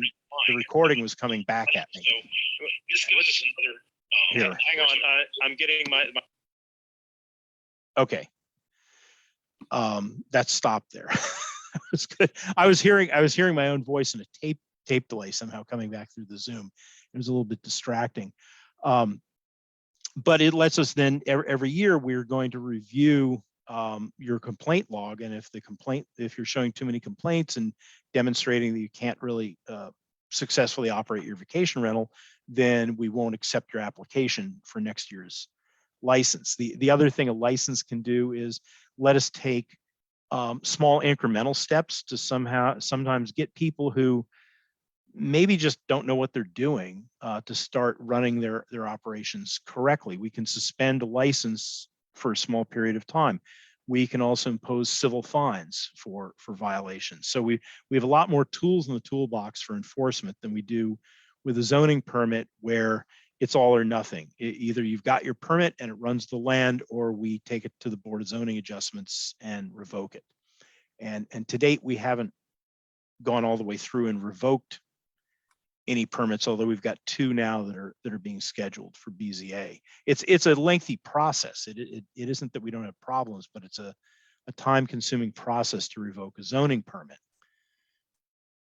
So the property managers, we're going to insert a new policy that property managers with a record of not enforcing standards will be decertified. And this will be progressive. If you do it too many times, you're just banned from practicing in Sonoma County, but initially you may not be able to operate as a property manager for, say, a year. This affects every property you work for, by the way, because everyone's required to have a property manager. So if a manager is decertified, it has a ripple effect, and we hope people take this really seriously. The other new policy is the primary responsibility for evacuation during declared emergencies is the responsibility of the property manager. And we're going to require them to evacuate the property when, first of all, they're responsible for posting what evacuation zone the property is in and informing the guests that this is their evacuation zone. And in the rental agreement, it will require the people to vacate the premises when a warning is issued, not when it hits mandatory, but when it hits the warning stage. And the manager is required to go to the property and make sure it's vacated. If the people refuse to leave, we do recognize the manager legally can't force people off the property, but they are going to be required to contact law enforcement. I mean, their responsibility extends to contacting the sheriff's office. If they fail to contact the sheriff's office, they'll likely face decertification. We're taking this one very, very seriously, that it's their responsibility to get these out of the area guests out of harm's way when there's a wildfire. And then parking, before I go into the big one, proximity and concentration, is we're going to clarify the parking standards and limit any vacation rental where you don't have off-street parking to 1 bedroom, regardless of how big your house is. And so we allow you 4 guests with a 1 bedroom rental. Our feeling is that's equivalent to probably a single automobile if you only have 1 bedroom.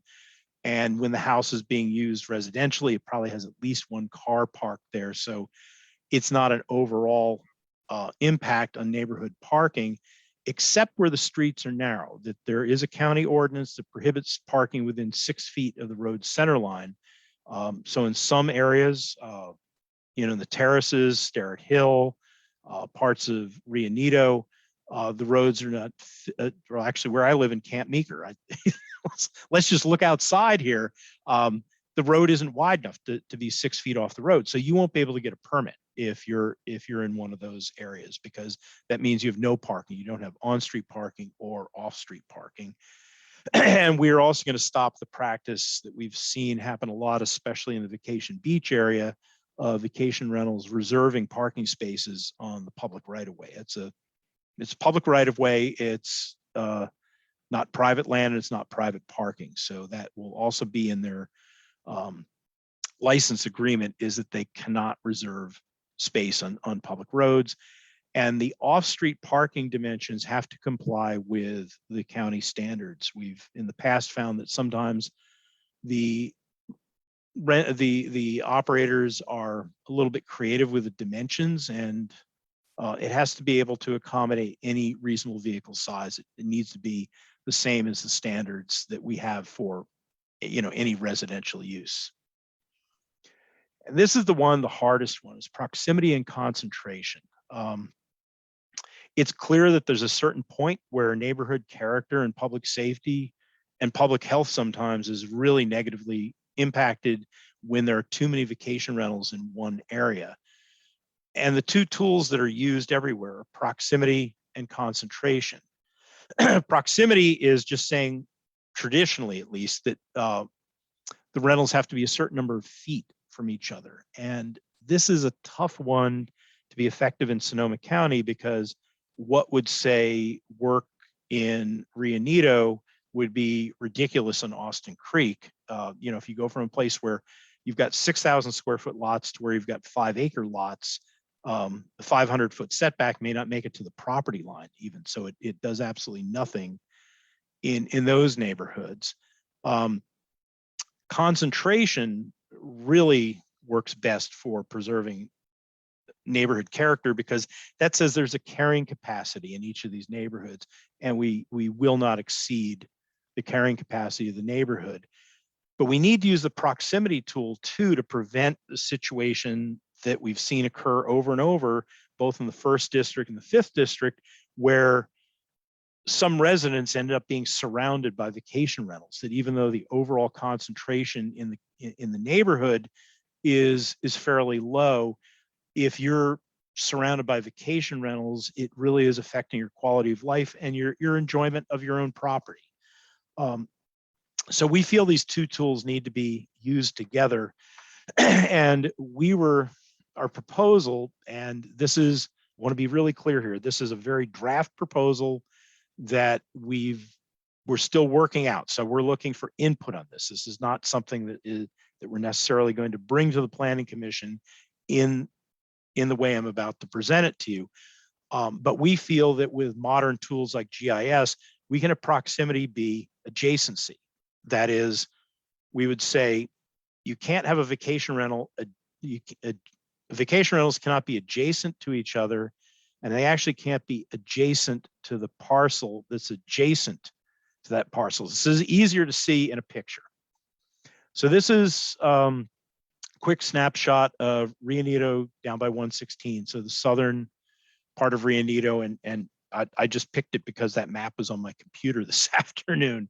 And the colored parcels are the ones that currently have vacation rental permits. And Rio Neto only has a density of 5%. It's actually a fairly low concentration of vacation rentals compared to a lot of the other communities in the river. I mean, compare it to Vacation Beach or Gernwood Park, that's up around 15%. So quite a bit less. But so we'd want to limit, have a top cap on concentration in Rio Neto, but make sure that we're already seeing there's some clustering happening down towards Highway 116. So the first step is you identify all the parcels that touch or directly across the street from an existing vacation rental. And directly across the street in this case means it's got to be a local road. We aren't going to project it across Highway 116 or Highway 12 or the Russian River for that matter. And it only applies to residential parcels. So, we get a pretty weird map if, especially in the north side of Rio Neto, where there's some big tracts of land that are a couple hundred acres that are resource and rural development. You put one vacation rental up there, and then you can have no vacation rentals anywhere in the northern half of Rio Neto. So this would be step one. And then what we do is we say, what's these green parcels are the adjacent ones? And then we're going to add these blue ones that are the ones adjacent to the adjacent parcels. And what this does is this gives us a map as any place that's not colored in, you could apply for a vacation rental, but you cannot apply for a vacation rental in these colored in areas. And if you were to add a new vacation rental, I just picked one on Canyon 7 because it was there, then it would create an additional area where you can't have vacation rentals. And There are obviously some that are too close to each other. Through attrition, those would go away. That if, say, where my cursor is, if this vacation rental is abandoned, it couldn't be reestablished because it's too close to this one, but it might free up this house on the end. So the point of this adjacency policy is to make sure that the rentals don't pile up in one part of a community.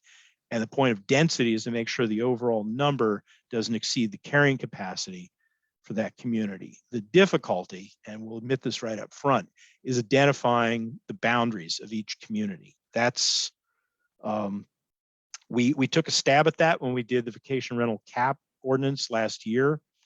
And I didn't get too much negative feedback on my guesses on where the boundaries of everyone's neighborhood is, but as a West County resident, I'm pretty sensitive about my community, and I know where the boundaries are, and it would, we need to work very closely with each community, make sure we get the maps right if we take this approach. But ultimately, it's a lot of work, but it is probably the most effective tool for preserving neighborhood character. Then finally, just quickly go through our other recommendations, is we have a provision where you can exceed the standards with a use permit. No one has ever exercised that ability in the history of the ordinance. So we're going to get rid of it. It strikes us as kind of a time bomb. Sooner or later, somebody's going to propose something that's like a miniature hotel and apply for a use permit. But since there's no demand for that exception, we feel we should get rid of the exception. We also are going to recommend getting rid of the exception for daytime occupancy, that the rental is limited to the number that's supposed to be there, and that's that. And that's really going to cut down on big loud parties and things getting out of hand. And once again, we haven't seen too many instances where people really needed 18 folks on the property, except in the areas where we're getting a lot of complaints. So this doesn't seem to be a thing that would affect most of the vacation rental operators, and the vacation rental folks that we've talked to don't dislike it, I think is the best way to say it. But one thing that both the public and the industry supported is coming up, and this is difficult. Like this is something we've got to work out with county council, is limit how many vacation rental permits or licenses a single entity can hold.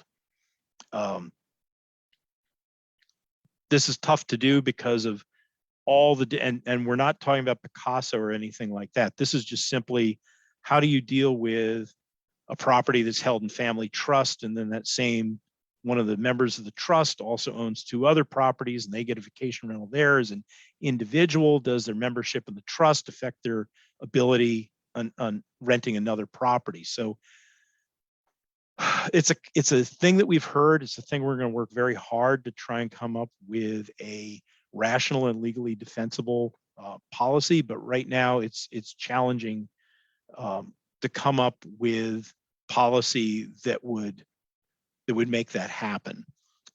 We'd originally talked about doing signs in the front yard.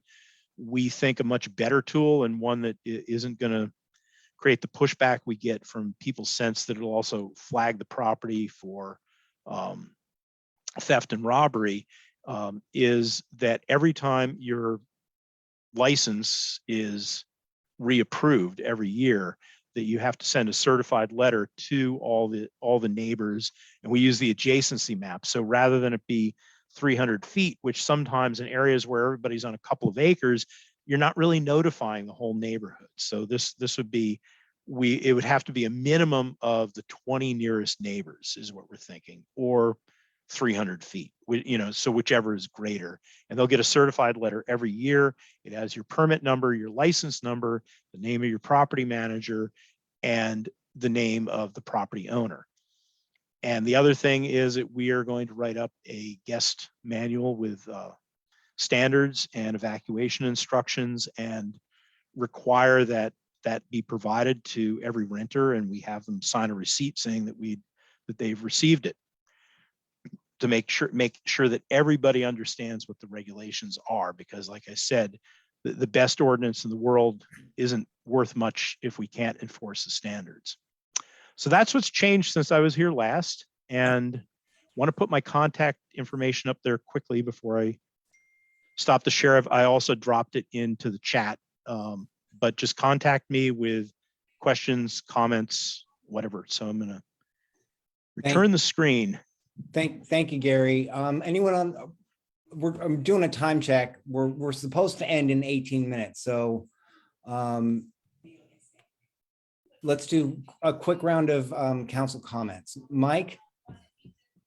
Thank you. I just had 2 points, Gary. Thank you very much for your presentation. It was really welcome, and I appreciate that.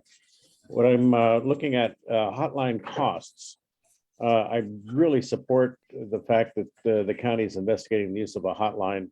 Now, will these costs be allocated back to the property owner? I shouldn't think that the county should absorb these costs. And secondly, you talked about the certified letter going out annually, and you indicated that the permit number and the license number would be included on that. I would also urge you to include on that letter the hotline phone number as well for neighbors to utilize if necessary.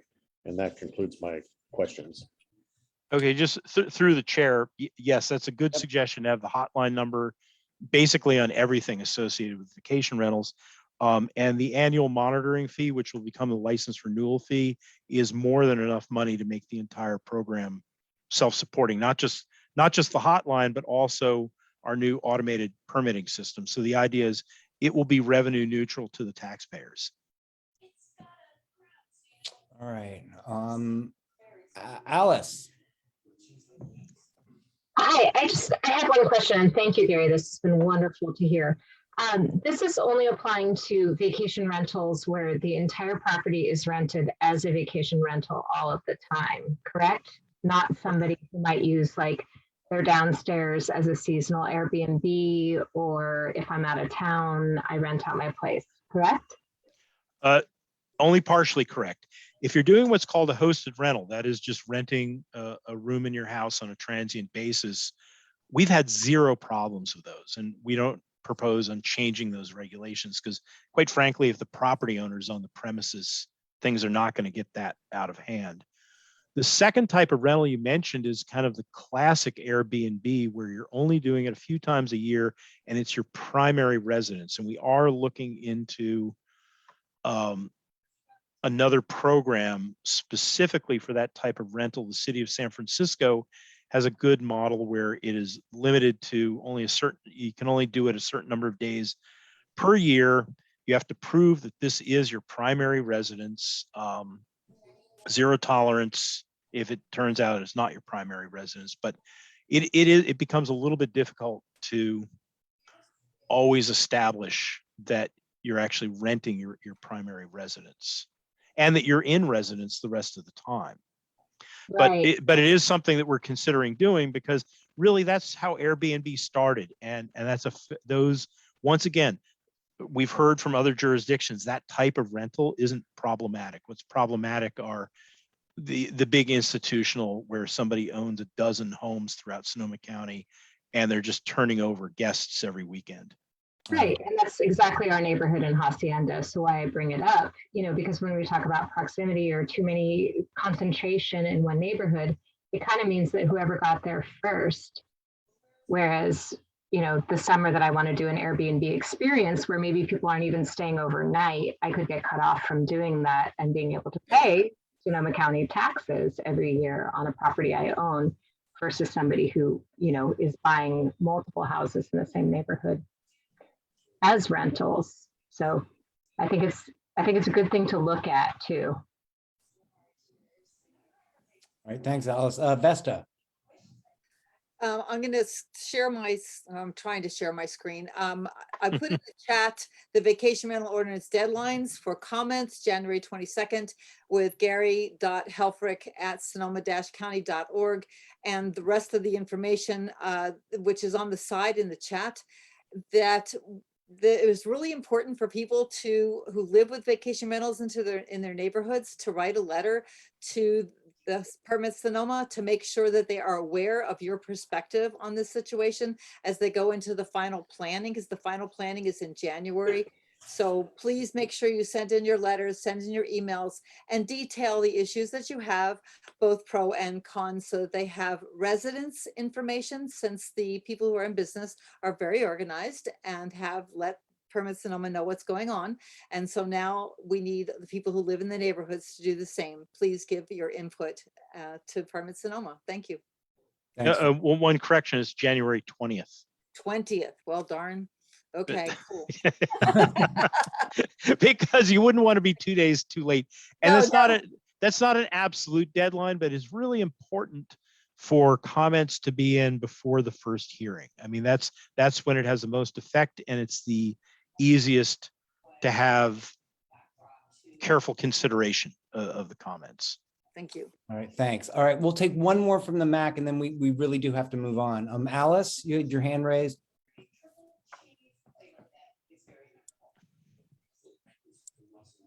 Alice just spoke. I think you may want to go to Naomi.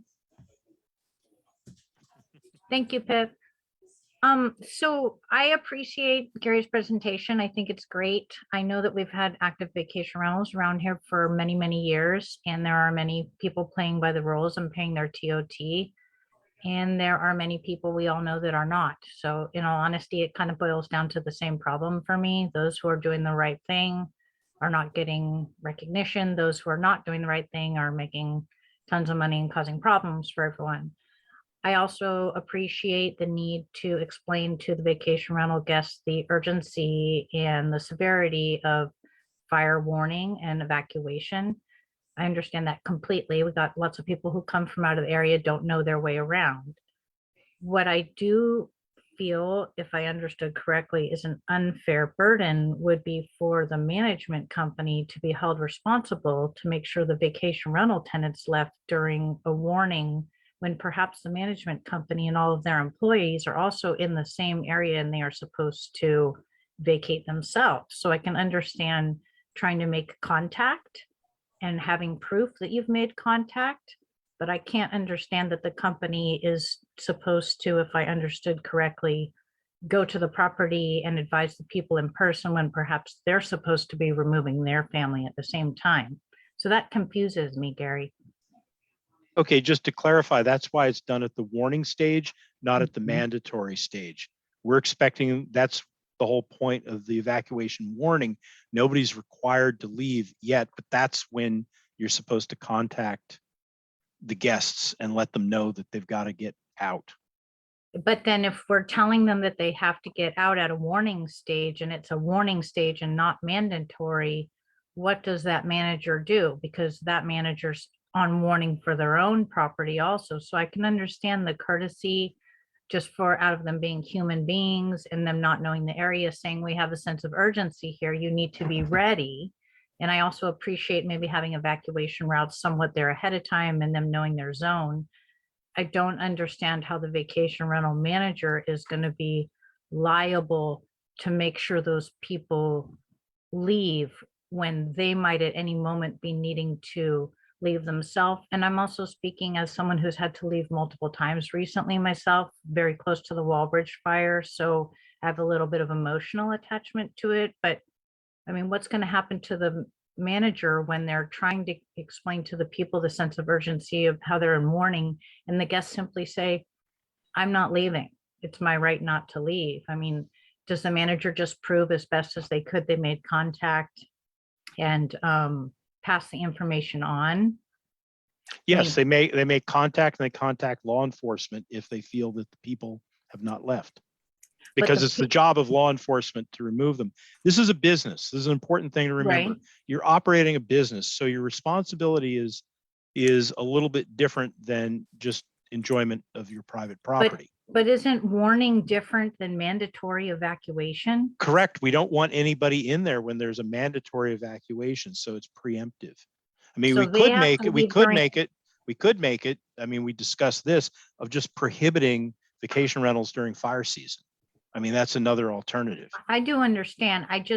I really don't know how it would be feasible, especially for businesses that operate multiple vacation rentals, to explain that even though it's warning zone and we all have to pay attention and have our stuff ready, you need to leave now because it's warning, even though, I mean, the vacation rental manager might not leave if they live within the warning area because it's not mandatory yet. You know what I'm saying? That's confusing to me. I do understand, and you're operating a business and you're responsible for the safety of the people that are paying you to stay at your property. So somehow we have to hold somebody accountable. Well, isn't there who's accountable? Well, isn't then? there a common ground if the manager has notified, gone to the property if need be, left something there if there's nobody there, called their cell phone, emailed them? If they can't reach that person, if those people refuse to leave, the managers then should call the police and interrupt them with what they're doing and ask them to go and make the people leave, even though it's warning, where perhaps a neighbor who lives there full time or is just visiting isn't going to leave because it's not mandatory. That's the part that's confusing to me. Okay, well, we can discuss this offline. Yeah, let's Okay. I think Gary, you got what she was saying, and Yeah. and maybe this is better to. Yeah, and it's a comment we've heard that comment as well. Right. And of course, emergency services has a very different opinion of the same problem. Right. So we happy to discuss it though, but just Okay. I don't want to make your meeting go on forever. Yeah. Okay. So I'm gonna turn it over to public comment, and I see we have Claire with your hand up. Claire? I'm here. I hope I'm not the only one here. Nope, you're not the only one. Thank goodness. Okay. So it'll be 2 minutes, right? Yep. Okay, here I go. Airbnb is no longer friends and family sharing vacation homes. It's a billion-dollar business driven by the internet and overtaking communities. If we don't stop what's happening in our community now, we'll be far past the big point of stopping it ever. 10 years ago, it was a quaint idea to host to offset the cost of ownership, but it's now consuming areas that have any vacation potential. This is happening in my neighborhood with at least 5 homes around me selling to investors. Literally every house that went up for sale recently went to a full-time vacation rental. Illustrious communities, cities big and small, realize that this is blowing up. It's been invading our communities in the last 10 years. Communities should not have commercial activity within them. 10 years ago, Airbnb had something like 500,000 users. Today, that's something like 7 million. VRBO is owned by Expedia. Take some time to look at YouTube. There are many videos on how to make your vacation rental successful, and it's clear that this is an aggressive business model. Why is this happening in our communities? Why are we putting at risk the very culture and community that vacationers are coming to be a part of? It will no longer exist. It will be an empty shell of itself. No one to help their neighbors, no neighborhoods. Last week, I was kept awake all night by some guests who made me feel very unsafe in my own home. They may have been perfectly nice people, but how would I ever know that? I chose my home on a dead-end cul-de-sac with 2 homes. I chose it for the privacy, quiet, lack of traffic and cars. And now I have hundreds of cars, people, guests, cleaners, workers, hosts, and property managers. Thanks, Claire. Is there anyone else? I don't see a hand up. No, we have no further Nothing in the Q&A? And nothing in the Q&A, Chair. All right, great. Thank you, Gary. Thanks, Jeanette. I'm not Jeanette, I'm sorry. Vesta. I was looking at Jeanette's picture and I'm thinking Vesta in my head. Sorry about that. Okay, we are going to now move on to the Russian River Strategic Plan, and Elise is going to lead this off. Thanks so much, Pip. I'm going to lead this off and be extremely quick because we have more things to do tonight, and Lynda already mentioned this. So on Tuesday, the board approved funds for a Lower Russian River Strategic Plan, and what we're going to be doing now is putting together an RFP for the consultant. The first stage will be establishing what we have now in terms of governance options, local service provision, how our taxes are collected and spent from TOT to property taxes, what the money aspects are, and then engage in some really robust community engagement in terms of what's needed, what's missing, what do we want to have local control over, and then lastly we'll have a solutions phase. So Lynda has been working on this since before I joined the office. I remember our having lunch when I was with the Russian River Chamber of Commerce and our talking about the need for a Lower Russian River strategic plan. And so we're very excited to be kicking this off, and we'll have more details at the next meeting. All right, great. Thanks, Elise. Anyone from the MAC have a question? Knowing that there's gonna be more information coming. All right, anyone in the public? I don't see any hands. Okay, great. Thanks, Elise. Let's move on to committee and staff reports. And we got Lisa, you are up first to talk about the MAC Communications and Outreach ad hoc.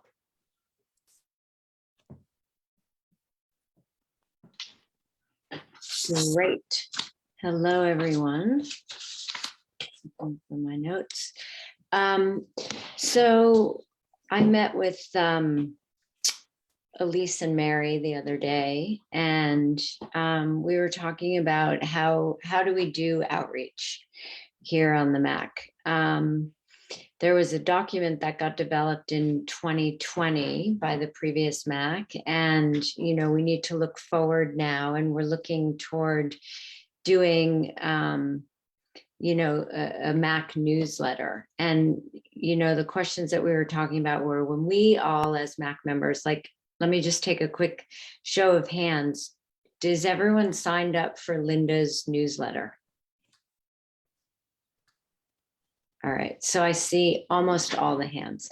And so, when we get this newsletter, if we're going to start a Lower Russian River MAC newsletter, when we get the newsletter, we receive it, we kind of metabolize it, then how do we germinate it out to the community? And we were talking about sort of coming up with a quick checklist of where each of us is each, different town rep or group rep, where do we germinate it to? And we tick through, social and written and posting and that sort of thing. So I think that's where we kind of landed at the end of this year. And I think we need to keep this sort of rolling so that we can get the most amount of people through social, and also continue with sort of Luddite posting, because it's really, really critical that we engage as much community as possible. When I watched the Coastal MAC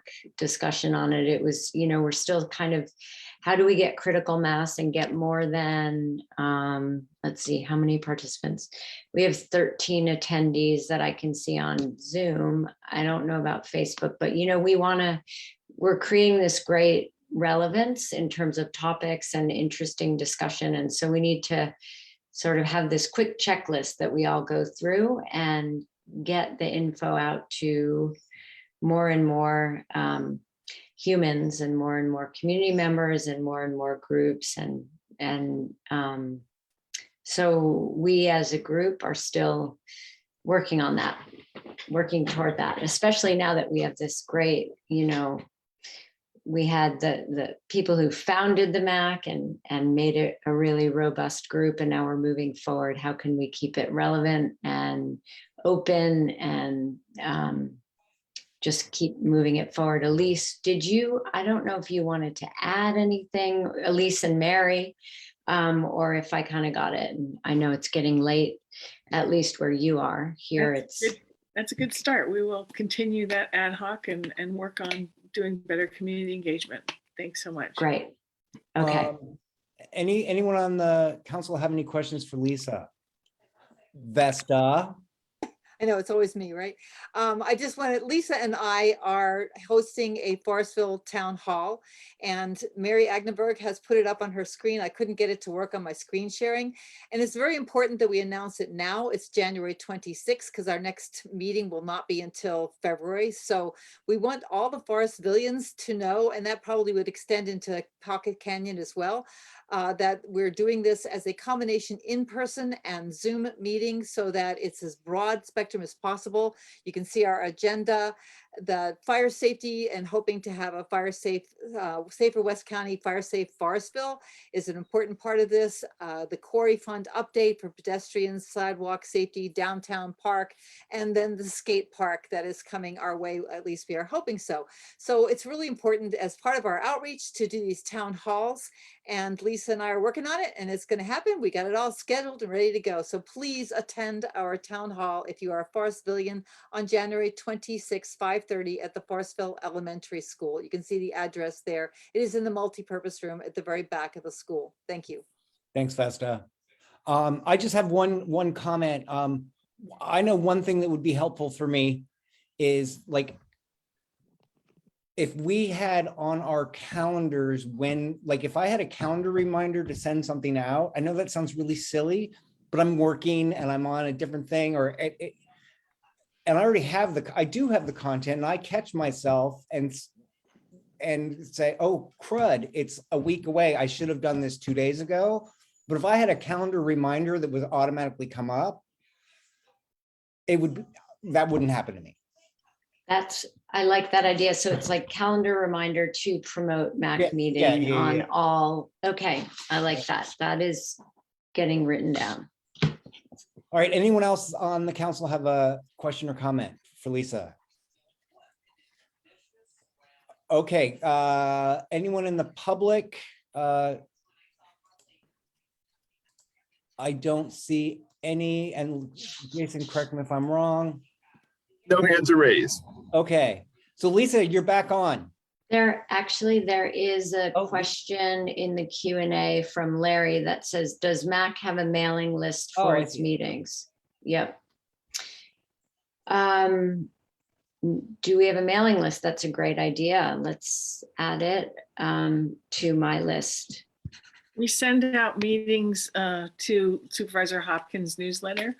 Right. And so we do have a list. If you are on Supervisor Hopkins' newsletter, you can indicate that you just want to receive Lower Russian River MAC materials or the wider district, 5th district materials. So we do send out the information twice a month. So can we put the Lynda Hopkins sign up newsletter again in the chat? Is there someone that can do that? The easiest thing to do, because that will disappear when we sign off, is just right. Google Supervisor Hopkins newsletter. It takes you right to the link. I've done it so many times, I know it works. Just Google Supervisor Hopkins newsletter and sign up. Okay, so Larry and everyone else, Google Supervisor Hopkins newsletter. All right. Thank you, Lisa. And next is Lisa. Okay. I wish I had a wig, Naomi. I actually do wish I had a wig so it could be more interesting Lisa the second time. Okay, so I'm actually going to look at my report for this one to stay even more succinct. Okay, so for trash, I want to thank Alice, who's been absolutely amazing starting us up and continuing on, and Avi, who's joined on, and of course Elise and Mary. Okay, so basically the result of trash from the year is that we are a very vibrant, dynamic ad hoc with myriad ongoing challenges, and we want to strengthen our impact in 2022. As we saw, I'm just vamping just for a minute, which is that Brad had this, in Brad's presentation, I thought, wow, we need to have all these events. We have to have them come behind themselves and clean everything up after themselves. So I'll add that to the trash tracker.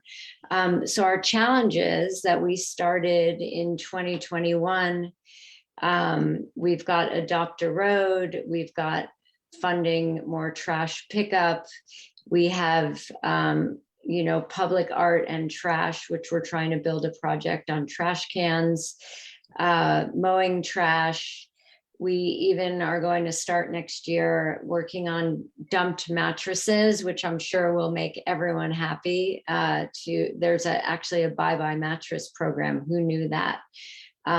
We are also going to start up some other things like that Sonoma Coast Pledge and other things. Alice, I don't know if you wanted to say anything about Adopt a Road. And if not, you know, it's all trash to be continued next year. We're really excited. We just want to get businesses that contribute to trash production along the river vacation areas to also help promote cleanup events. So that will be our work for 2022 on roadside cleanup. Great. Thanks. Excellent. Thank you, Alice. All right. Anyone on the council have a question for Lisa or Alice? Vesta. I'm wondering, there is the new promotional campaign, which I haven't seen anything of yet, about being more conscious of the environment and especially along the entire Russian River. And the TPW, the road people, have these lovely little signs that say way too fast, things like that. Is that something that we would want to consider to get people to be more conscious? Because it seems like you have to literally hammer into people's heads to be conscious. Is that something that is more trash on the side of the road with a little sign, or is that something of value to repeat your message over and over and over again? We're working hard on launching that, Vesta.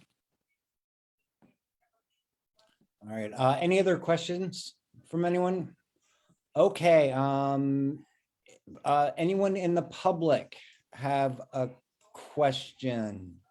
Let's see if I got I don't see any hands. Anything in the Q&A? I don't see anything there. All right, great. Thanks, Lisa. Kyra, land use update.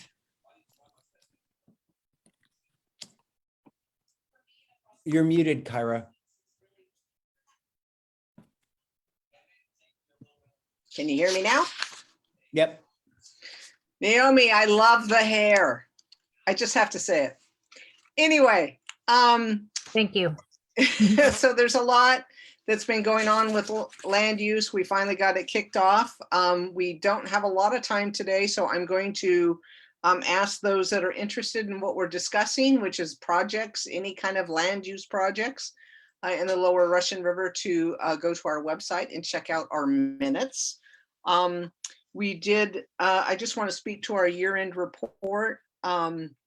We talked about our overall goals and guidelines, which is to be available to the public for all things land use and provide them as much information as possible, and for them to provide then public comments back to the agencies and the planners, Permit Sonoma. We did on October 27th, I mean, we met originally on August 18th between the Lower Russian River and Coastal Land Use Committees and talked about permits. We had our first official kickoff meeting on September 27th. And then we met again in October with Eric from Sonoma, who's the Sonoma County Planning Commissioner for the 5th District. And we did a on-site visit to where the Lock property or Gurnwood Resort will be, to kind of understand the footprint of it, the height of it, and bring forward the community comments that we've had. And then on November 22nd, we had our last meeting of the year, and we had a presentation about the Project Home Key program. And then we went over all the different permits and where they are in the process. So if you're interested, please go to the land use website and check it out. And I'll take any questions. Any council members have a question? Lisa.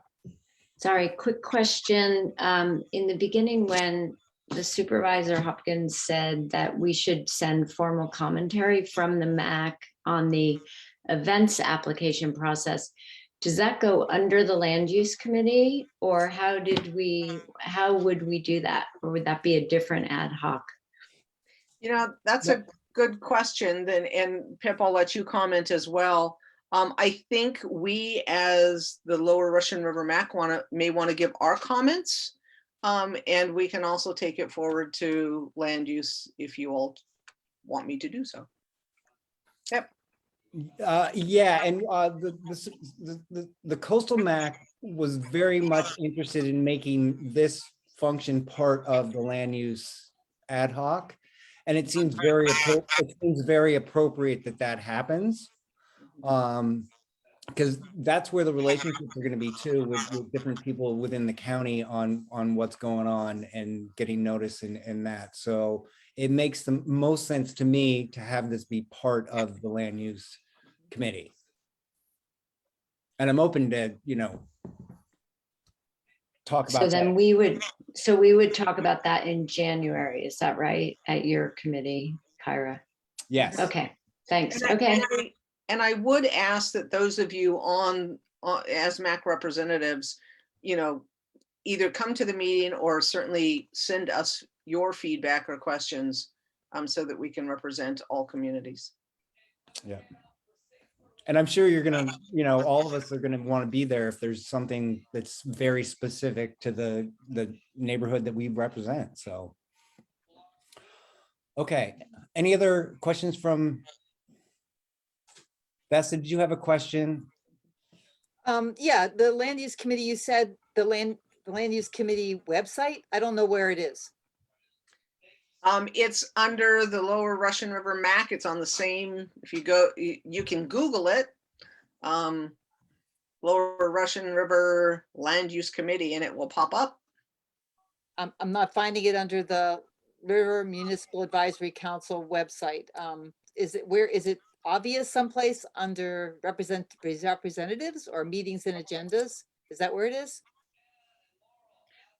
Yes, it's under meetings and agendas, and there may not be a current meeting up there because they don't have a December meeting because of the holiday. So perhaps we can look with you another time because we're running out of time. Yeah. Okay, gotcha. Thank you. Mike.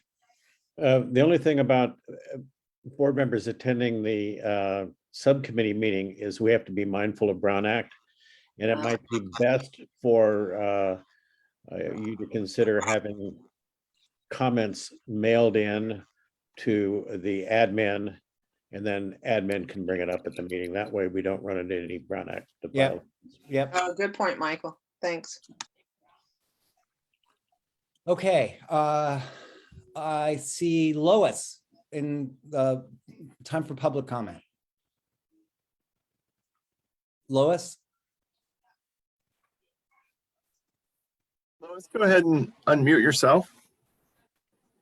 I did not have a comment. I took my hand back down. Oh, okay. I'm waiting for Nance to speak. Okay. Okay, we're on to staff report. There's no Yes, more- I'm gonna introduce this and then pass it to Nance. So Okay. we have been working for a couple of years now. Nance has put together and her team, the Frogs, a wonderful security adaptation, and our office has been working hard to fund it. And so Tuesday we got the, or was it Tuesday, Monday? Anyway, sometime this week, we finally got the contract signed after really a year's worth of going back and forth of trying to figure out how to make the money work. So Nance, take it away. You're muted, Nance. There I am. Sorry.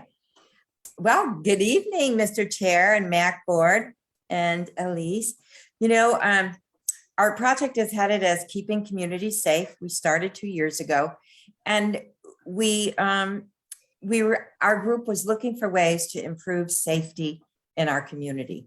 And so we started out with a small grant, and we did some neighborhood watch programs. And we were working with Charity Cook at the time. I don't know if people remember her. She used to be the community sheriff. Yeah, adorable woman. And she really encouraged us to look bigger.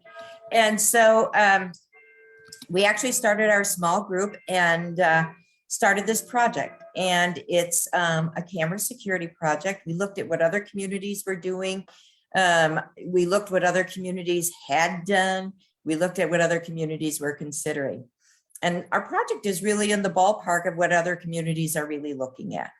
And so our project entails 28 cameras placed from the Russian River Grill to Fern Grove on Main Street. We have 3rd Street covered. We have 4th Street by Timberline, that little active area in there covered. We have an area by St. Hubert's Hall covered, and parts of Church Street and parts of Mill Street. And so we've worked, we put our project out for bid, and we identified a security company that we've been working with. He's really part of the team.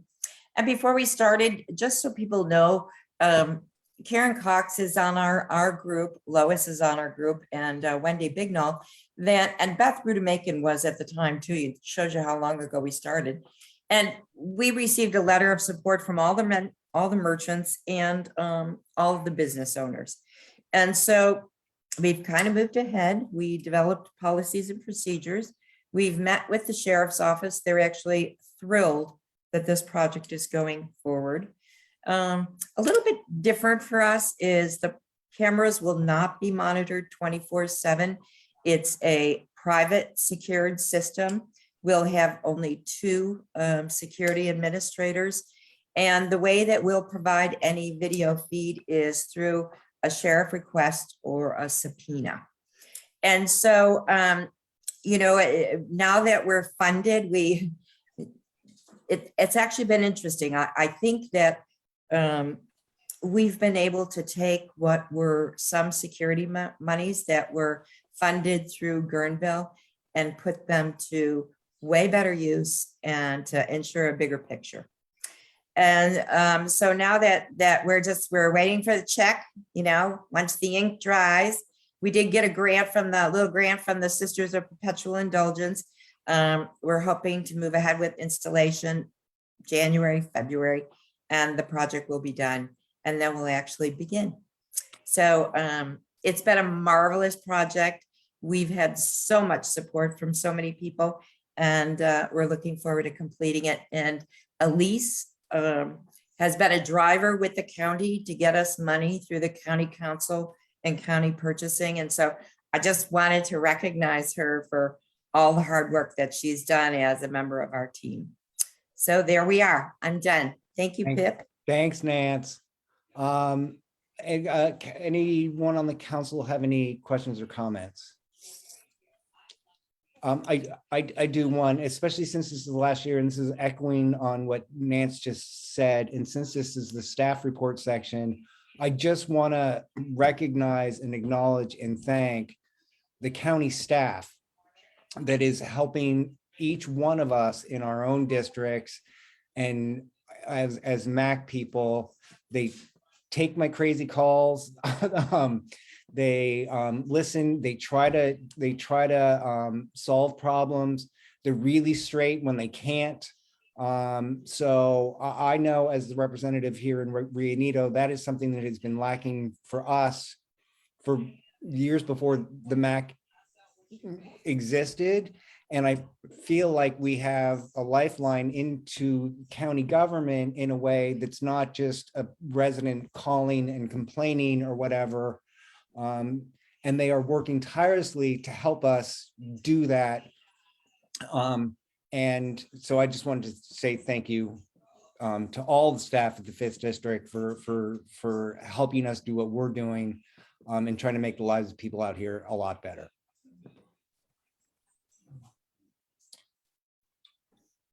Okay, anyone else on the council have anything to say? Lois, do you have a question? I don't have a question. I just want to thank the committee members that have been working with Nance to get this done. We plodded through the pandemic and just kept pushing. And we went from one company to another that went under because of the pandemic. So we finally found a good company that will supply the cameras and all the equipment and reasonable pricing, and we can hardly wait to get this done. It's awesome. All right, great. Thank you. Okay, we're moving to 8 o'clock. So right now there are no proclamations that we need to make. This is the time we're gonna do a call for agenda items for our next meeting. I see one hand up already. Kyra. Yeah, I did talk with Dan Fine, and he would like to give a presentation from the CAG, the Citizens Advisory Group for Wastewater and Septic, at our next meeting. Okay. Anyone else on the council have any? And obviously, as it gets closer to the meeting, you know, send your items. Anyone in the public have any agenda items that you'd like us to consider for our meeting in February? Nobody? Okay. If we come up with an agenda that you want something else on, speak now or forever hold your peace. That's actually not true. You can always email, and those items will be considered. So with that, guys, I think we are going to adjourn our final meeting of the year. Thank you all for all of your work. Thank everyone in the audience that's still there for attending. Tell your friends and family to listen in next time, because you might be able to make some impact on how you're living out here. So thank you, everyone. Thanks, Lynda. Oh, look at the little one. Well, just the recording of this, if someone missed it, the recording is available on the website and on the Facebook page. All right. If And I don't talk to YouTube. some of you, happy holidays, everyone. Happy holidays, you guys. Happy holidays. Happy holidays. Okay. And that be it. All right. That's all, folks. Thank you. Good job, Pip, as always. All right, guys. Thanks, Pip.